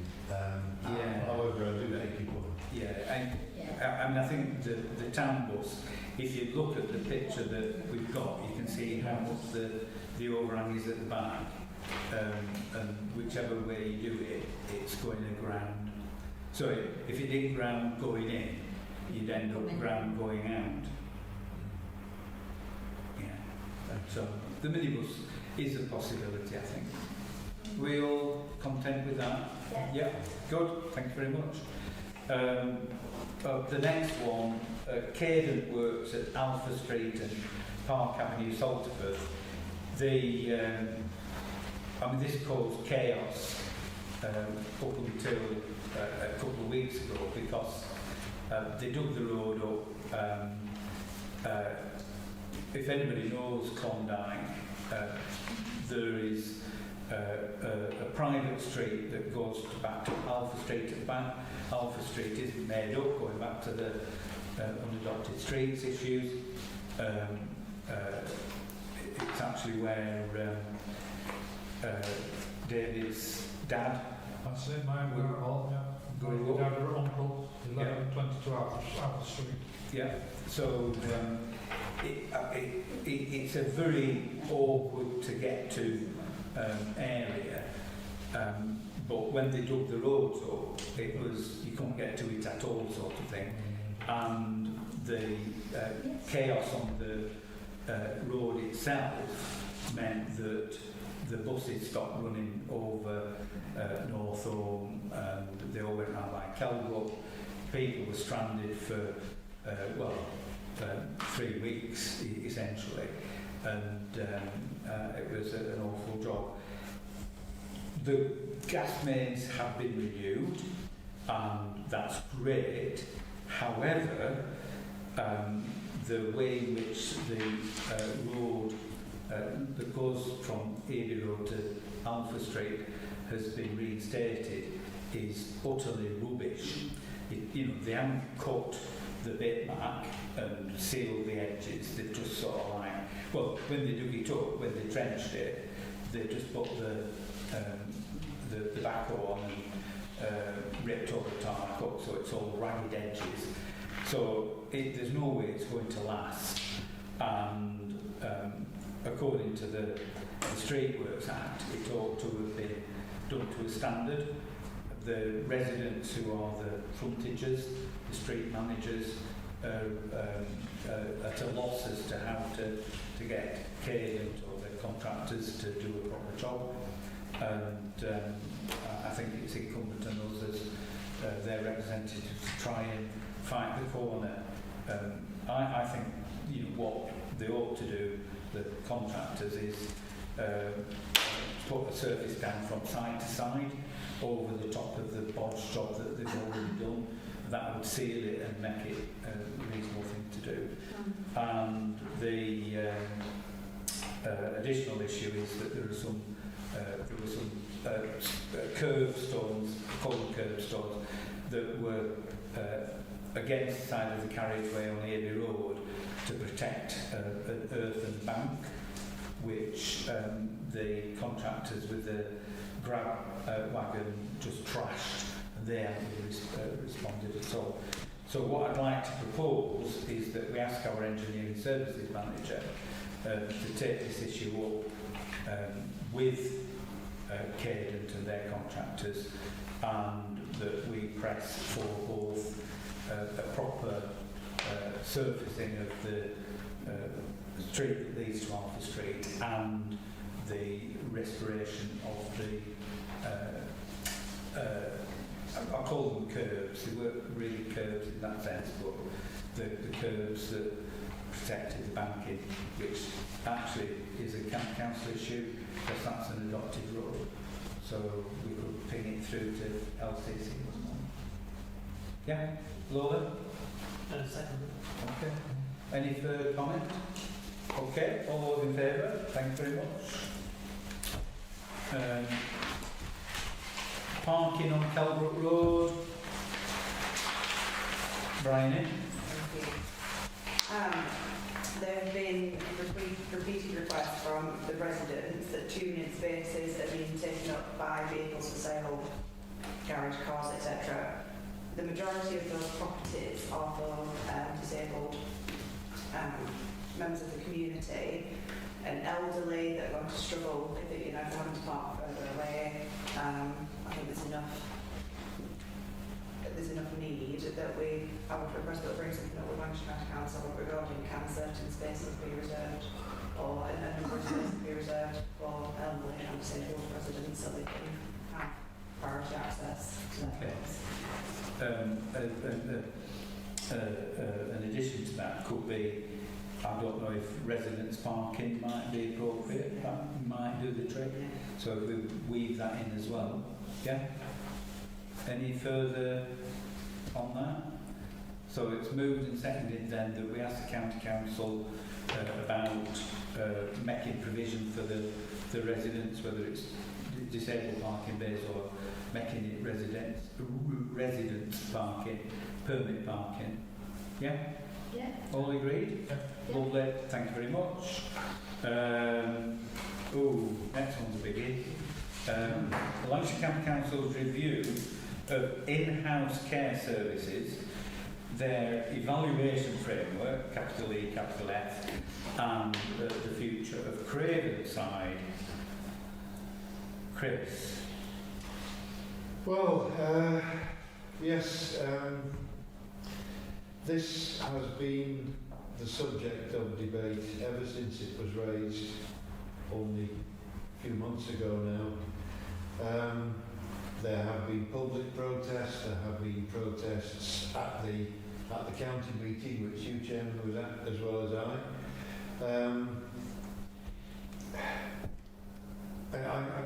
I'm really lost for words at why they would even consider doing something like this. I know that they deny that it doesn't say, that they're not saying right now that they are definitely going to close them and pull them down.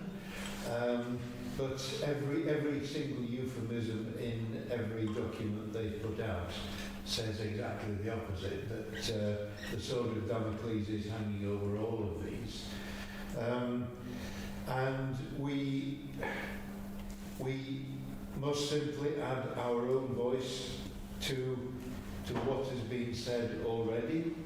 I repeat what I said when I was at the meeting, when the main thrust of much of their documents is, and I quote, keep people in their own homes for longer. Now, for anybody who has had a relative who has been in their own home for far too long because of problems, that is absolute nonsense. That, to me, simply raises the ghost of that awful phrase from the 80s of care in the community, which is washing their hands with it, washing their hands of the subject, and just saying if there's any way they can live in their home, we don't want to keep them in there, and we're going to shut the place anyway.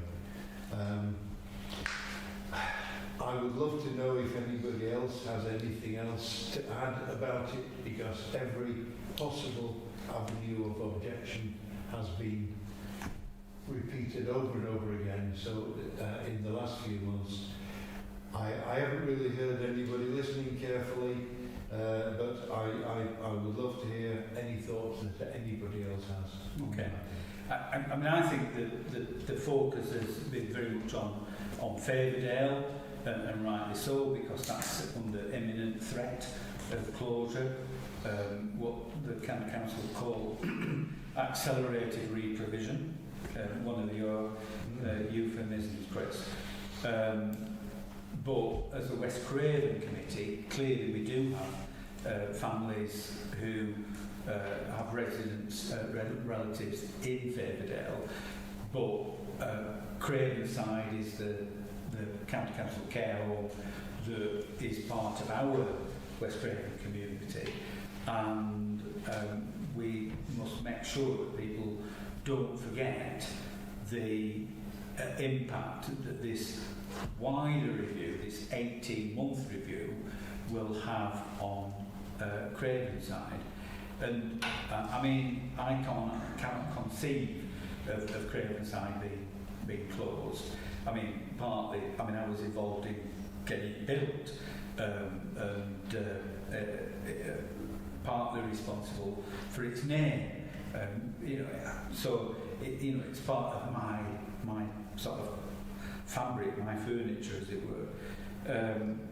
But I do think that knowing what the County Council are doing, that there is a real risk of it being privatised, possibly, or being run at arm's length, not harm's length.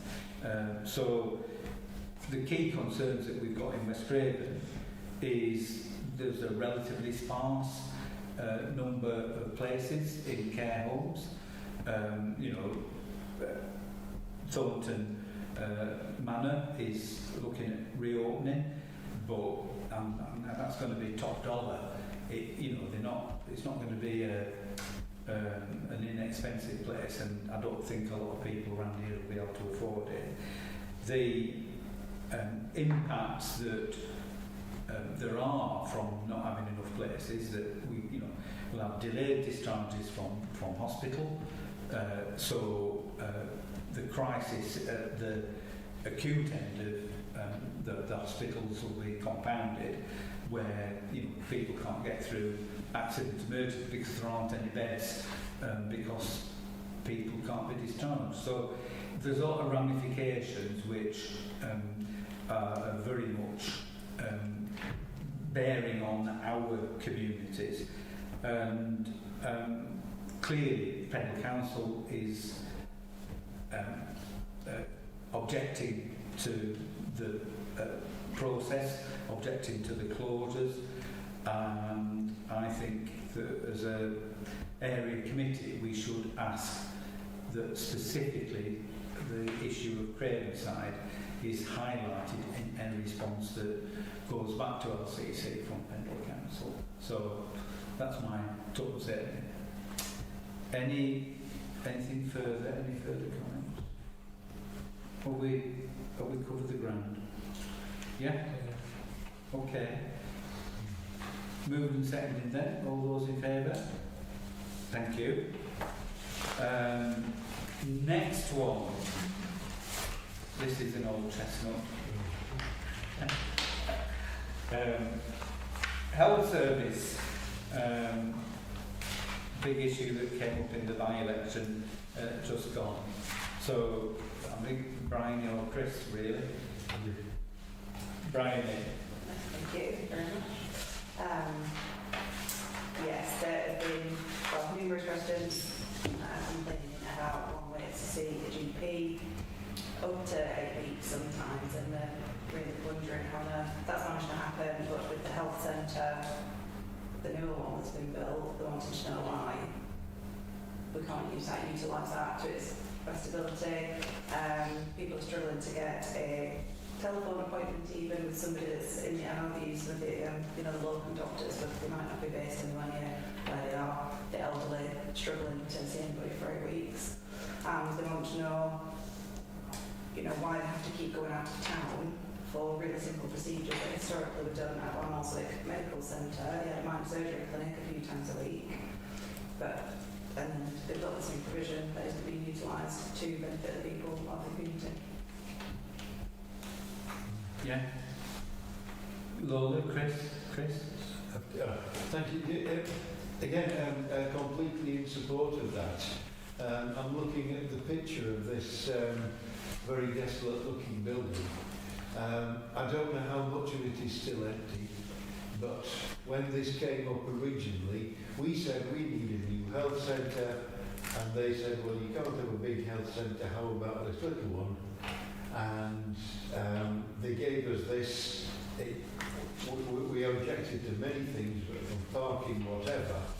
And I genuinely think that we were fobbed off with this in the hope that we'd stop worrying about getting a bigger health centre. Well, I for one haven't. As I say, we're looking at this ghost building in the middle of town that was supposed to be some kind of SOP. Nothing is further forward. Anything that we can do to remind them that we have not forgotten, I support entirely. Okay. Lola, do you want to come in? Speaking personally, on numerous occasions I've not been able to get a doctor's appointment at all. I've been triaged by the receptionist on the phone, and they say bring up the next day for emergency appointment. And nothing, no appointments available, multiple days on the trot. It's just completely unthinkable that something that should be a place to go to ensure good health is just completely inaccessible, especially to working people. Yeah. Okay. John? Just like to make the point that we're building new houses and we're already struggling with the provision we've got. Yeah. Okay. My suggestion on this one is that we ask the council's executive to take this issue up yet again with the NHS powers that be, and that we hope that we have greater success in this latest round of representations than we've had previously. Yeah? All those in favour? Marvellous. Thank you. Next one, Are we doing all right here? Halfway, I think. Halfway. Okay, no, I think we're further than halfway. Right. So, pardon? Exactly that. We're halfway out. Well, but it might be that we don't take as long on some of these. So, flooding on the A56 at Lancashire Gill, at Kelbrook, and on Old Stone Trough Lane, and Erie Road, Salterford. And I was pretty shocked when I think it was the 14th of November that I got a message late on.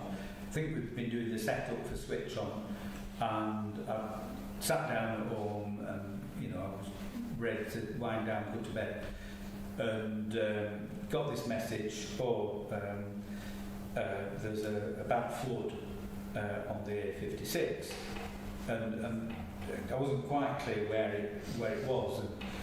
And Lancashire Gill is not traditionally an area that floods. You know, if I go back over the last 20 years, I can say it floods at South Bend, you know, it floods at Kelbrook Garage, but Lancashire Gill has not traditionally flooded. So it did earlier in the year, and there was a bad crash.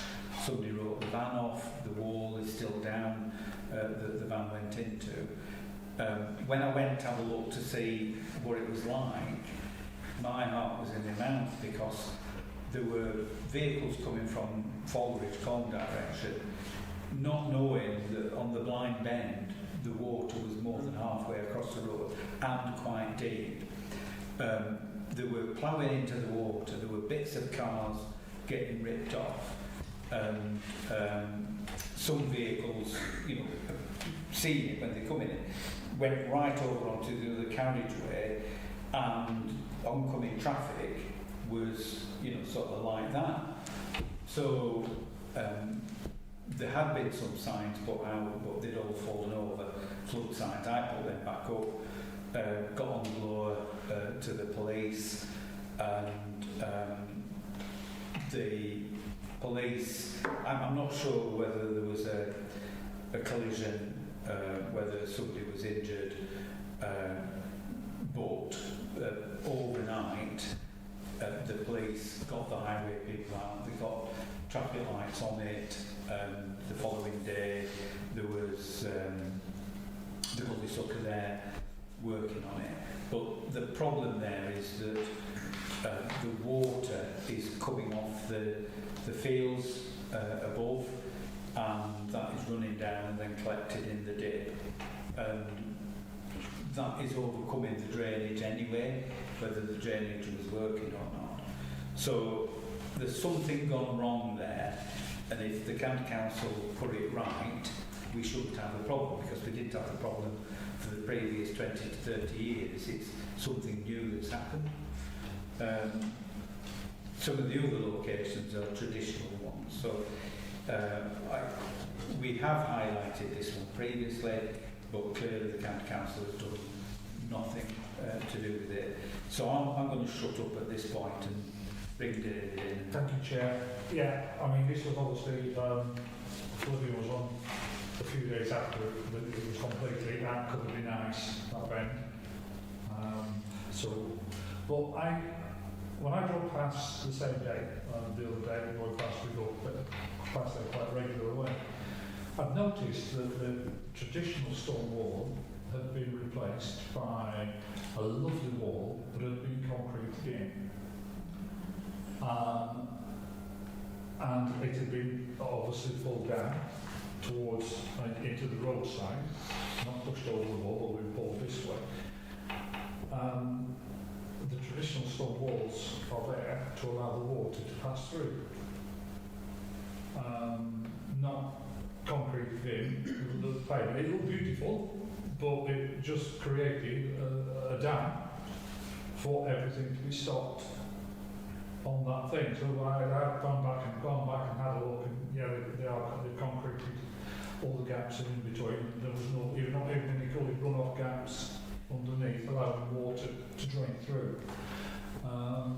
So I just think they need to go back to old style stone walling, dry stone walling to allow the water to. Yeah. We, as well as having a plug hole, we need to be able to turn the tap off. Yes. Well, I'm saying, you know, the tap's on, but then, you know, we've got a dam there. Yeah. It needs to be able to drain at that side. Yeah. But if we don't turn the tap off, the water's going to run over the surface, create a sheet of ice that we described. So it's one, you know, it's both needs to be done. Yeah, okay. The other areas that we've highlighted here, the garage at Kelbrook, there's a persistent problem with the road flooding there. Council never seemed to do anything effective with it. Can I just say? Yeah, Christine?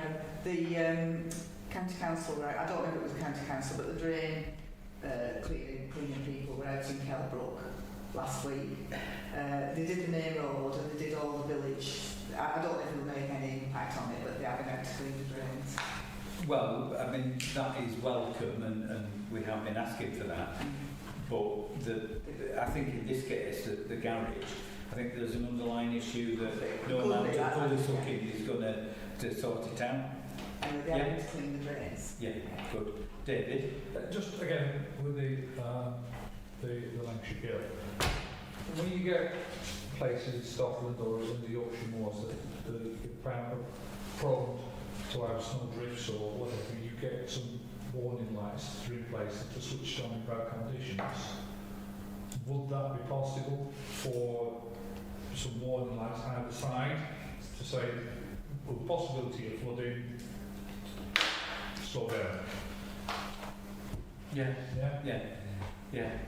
I mean, I go back to the point that we didn't used to have flooding. No. So if they get back to the situation, we shouldn't have the flooding problem at that location. Yeah. Okay.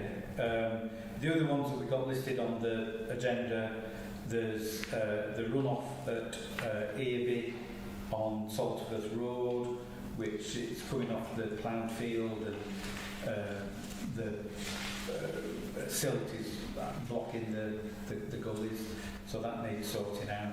And then the other one that we've got listed, Old Stone Trough Lane, we have flagged this one up in the past, and it's I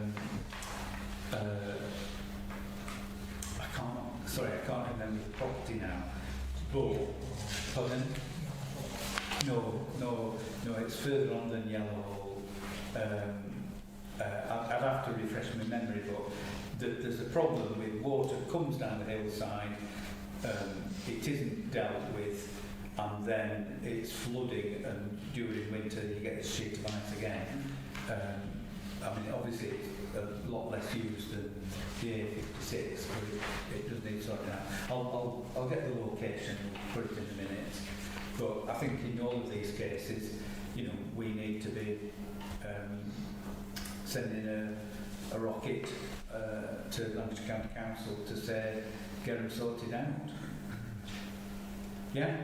Are we all agreed on that? Yes. Yeah, thank you. Next one, same thing, blocked gullies, and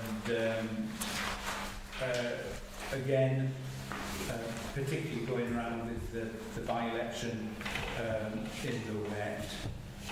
We did spot a lot of gullies that weren't working, and the list that we've got here, Manchester Road right at the top section, there's some properties that are just lower down than the road, in very bad weather, they get water cascading down. There's Rest Harrow and other properties. The water literally comes down there, drives into the houses. Lane Bottom. Pardon? Lane Bottom. Sorry, Brian. Lane Bottom, sorry, that's the area of Manchester. No, we're right up at the top where the tourist row is, and then there's some properties below the tourist row and some a little bit further on as well. Lane Bottom, touch wood, we've after like 30 years, we've more or less touch wood sorted that one. So Manchester Road at the top, there's 2 gulleys that are surcharging at the bottom of Letcliffe Lane. South Avenue, there's one that's completely chalked. Greenberfield Lane, again, another one that's completely chalked. On Kelbrook Road, there's a gully which is probably working perfectly well, but the verge has completely disappeared, so the water doesn't go down the drain, it runs down the verge, and then it's washing more and more verge out, which there's about a 12-inch drop now. So if anybody walked on there and inadvertently stepped over, they would not be happy on it. S Lane at the top of Pickles Hippings. For some reason, the County Council continue to not deal with this one for some reason or another. It's at the very end of the adopted highway, and beyond this gully, it's another unadopted road going up S Lane. Back Denton and Federation Street, the issue there is the gully was blocked, they have cleared it. There was a load of mud around which Mr Walker's people, Damon, went and cleared it all up. But the gully's here and the road's down here, so it's always constantly ponded and filling up with mud. So they need to just adjust the levels a bit. And then on Gisborne Road, opposite Banks Hill, there isn't a picture of this one, but the gully itself has sunk, the pavement has sunk, and it's constantly full of water. And it's near to Jennifer and Harry Purcell's property, so I'm surprised it wasn't sorted out previously. Are there any others that people want to flag up? Blocked gullies? No? Could we ask the County Council to do the appropriate? Yeah? Good. Next one, accessibility on pavements. Right, first one on there, the bollards around the Concord in Erie. Is it yours? Did you do it?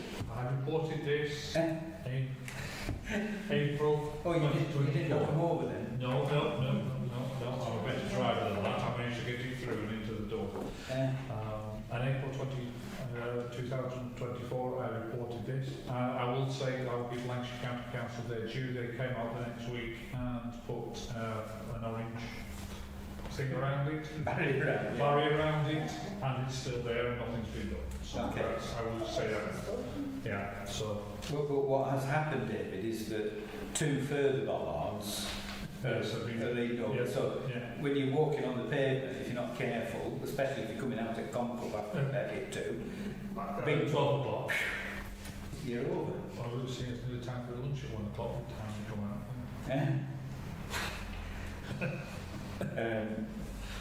Right, on York Street, at the gable end of Beach Street, last Wednesday, I'm merrily going along there in the dark delivering leaflets when I stepped off what turned out to be a cliff and ended up going head over heels. There is a picture, but it's a bit dark, and what I didn't realise that this sort of like curve that's a bit about that high is on directly on a shadow line, so you couldn't see that it was like that. So I was not a happy bunny, and I was particularly happy bunny when I got 2 doors further up and stepped down into where the front door was, and there was a step missing there, so I went over again and managed to bleed all over the leaflets for the rest of York Street, but I did finish the patch. So that's that one. On Clifford Street, there's a dropped curb at one end of Clifford Street, so there's little wobbles to say you can come on here, you know, sort of like, and you'll be able to get off at the other end. When you get to the other end, there's this abrupt drop off, quite an uneven step, and you know, county council should be doing a drop curb at either end for access improvements. Wellhouse Road, that's it Facebook today because people are parking not only in the old gate hall of the Wellhouse Mill, but on the pavement as well. So you're walking on Wellhouse Road, the gate hall itself provides a barrier, but then people park in it as well.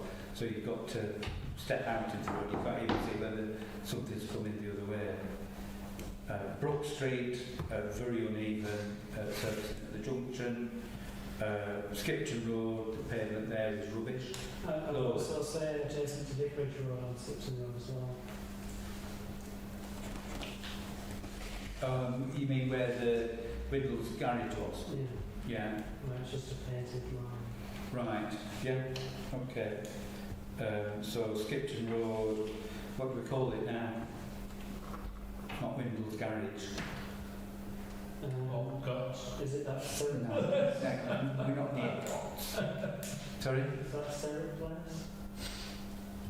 It was security. It was an accountancy business. Anyway, it's Vicarage Garage. Yeah, okay. And then the last one there, the pedestrian guardrails were wiped out at the junction of Essex Street and Raynor Road, and the plastic barriers that they put in place have disappeared. Some sandbags are still in the pavement, but there's no sign of any sort of repair or reinstatement of the barriers themselves. Anything further? Any more? No?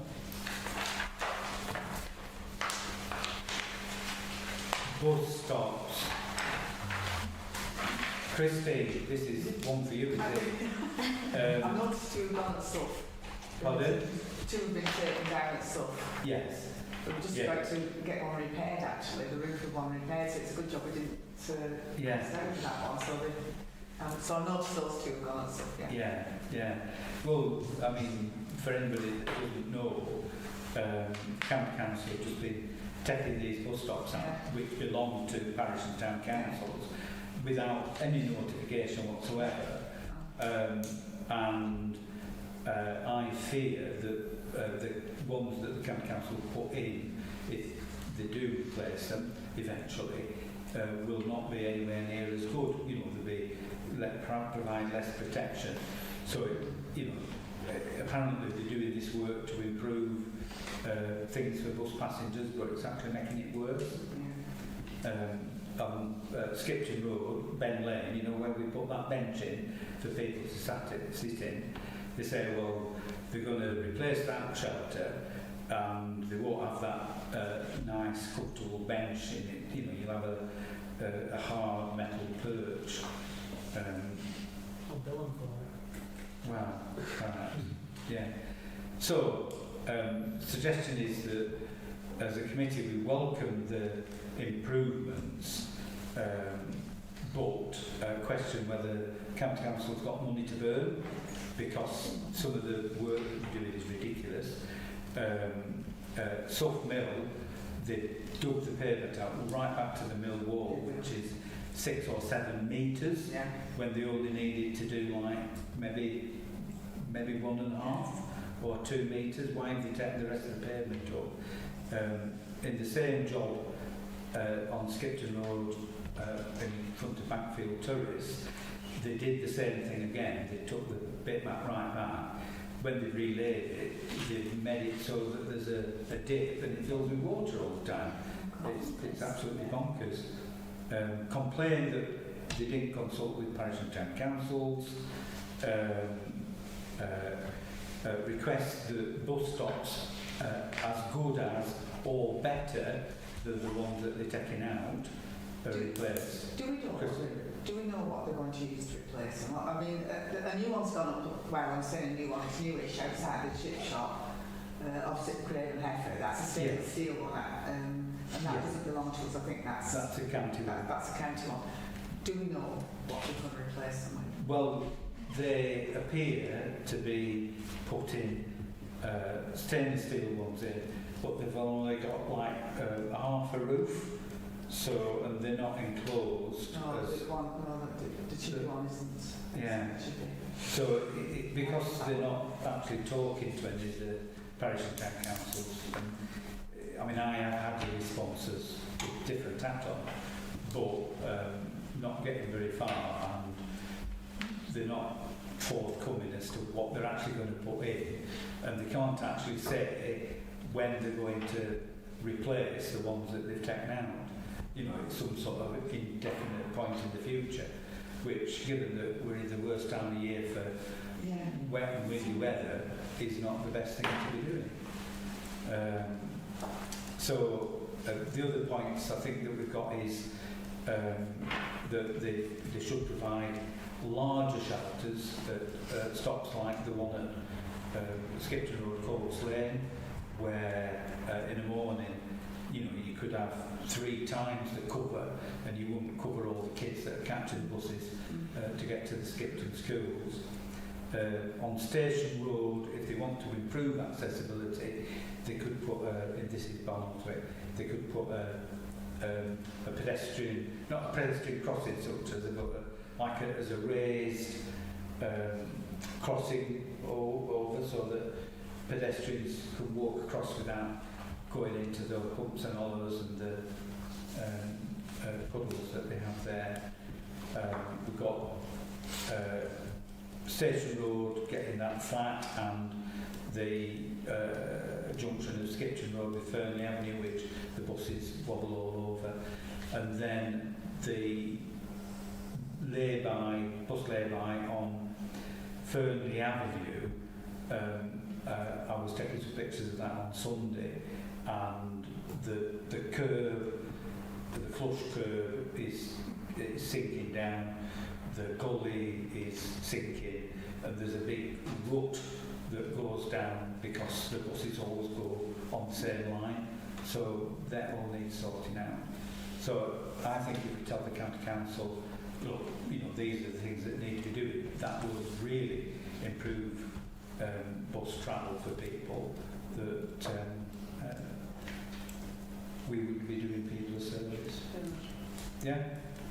Yeah. Agreed? Yes. Yeah. Condition of car parks? Oh, sorry. No. Accessibility on pavements. That's the next one. Sorry. I've got lost. Bus stops. No, it is stops. You're right. I was going backwards. Leaf sweeping needed on car parks. There are ones where they've got trees that are all slick with leaves, so we could do that. And on Clifford Street, the Together Housing car park, which is for the flats on Clifford Street and down Langsford Close, it's just very friable, it's breaking up, needs sealing, so it can be resolved to ask Together Housing, as well as putting lighting in the printing views to titillate this before it falls to bits and costs them a lot more money. Sorry, titillate. Resurface. Yeah? Yeah? Oh, I can see I've lost people here. Street lighting issue. Joanne, when we put all this down, she did comment. Right. Street lighting columns, the one that Brian mentioned earlier on at the back of Cavendish Street, which links to the next item about Northern Power Grid. Hardy Avenue number 2, which may or may not have been sorted out. They said that they were going to look at that one this week. On Courts Avenue, we've got one that is very bright, and it's, I mean, it is very bright as well. I can't understand it, but it's sort of shining into people's properties, so folk complaining that it's too bright, whereas the complaint is generally the other way around. And then a bad one on Lowmoor Lane, top of Essie Street. A light was taken out, something to do with a dispute over land ownership, but County Council took the light out. They promised that they were going to replace it when they got into the new financial year earlier this year in April. They haven't done, and the old folk who on another unadopted street who were falling over would really dearly love to see that light replaced. So that's that point. Northern Power Grid, we mentioned about the problem at Cavendish Street. There is a feeder pillar which we asked them to re-energise last year, 12 months ago, so that we could turn the Christmas lights on Gisborne Road, and lo and behold, there is no power to the feeder pillar on Gisborne Road. So that's a Northern Power Grid one. So was it not, sorry, it wasn't repaired 12 months ago, or it wasn't repaired now? No, they've not done it. And we've got an issue in Valley Gardens where the lights which, not Pendle Council, the lights at Farnholswick Town Council have put new heads on. One of them isn't working because there's an underground fault, and we believe that that's not the power grid. But if we can resolve to ask our engineering services manager to try and wrangle with them, yeah? Yeah. Two further items, no, one further item, because we've already done pedestrian access on Greenberfield Lane. So the last one is winter gritting, and we have mentioned sheets of ice here and there. Moorgate Road, and mentioned to me on Sunday was the pavement at the bottom of Hill Street, is going around onto Bank Street, and apparently that gets slick and people have to sort of like claw the way down in order to safely navigate the bottom of it. Are we agreed that we ask County Council to do something with that? Are there any others? David? No, just on winter gritting, the grid bins, with your County Council hat on. Good. I've read something somewhere recently that they said that Brogden Council were only going to refill the bins twice. Is there any rumour that might be coming to us? Well, I've not been able to get to the bottom of it, but there is a murmur that the Reform Administration at Lancashire County Council are not going to refill grit bins as have been done previously, which could be good news because they might be actually going to do them properly, because they were never done them properly previously. But I suspect it's not going to be that. It's going to be, there's going to be even less filling. But I've not got to the bottom of it, so I'm sorry. I don't know. I cannot be difficult. No, so that's all right. Okay, can we have that up, please, Joanne? So, as well as picking those locations and ask the County Council what their intentions are in respect to refilling griffins. Yeah? I'm not quite sure. Is that it? Yeah. Right. Okay. Can I thank everybody that's borne with us to this point of the meeting.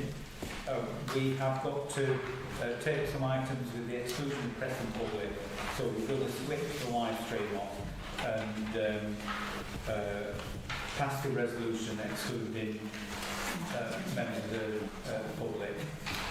Would somebody move that? Moved and seconded over here. Thank you very much. All those in favour, please show. Thank you.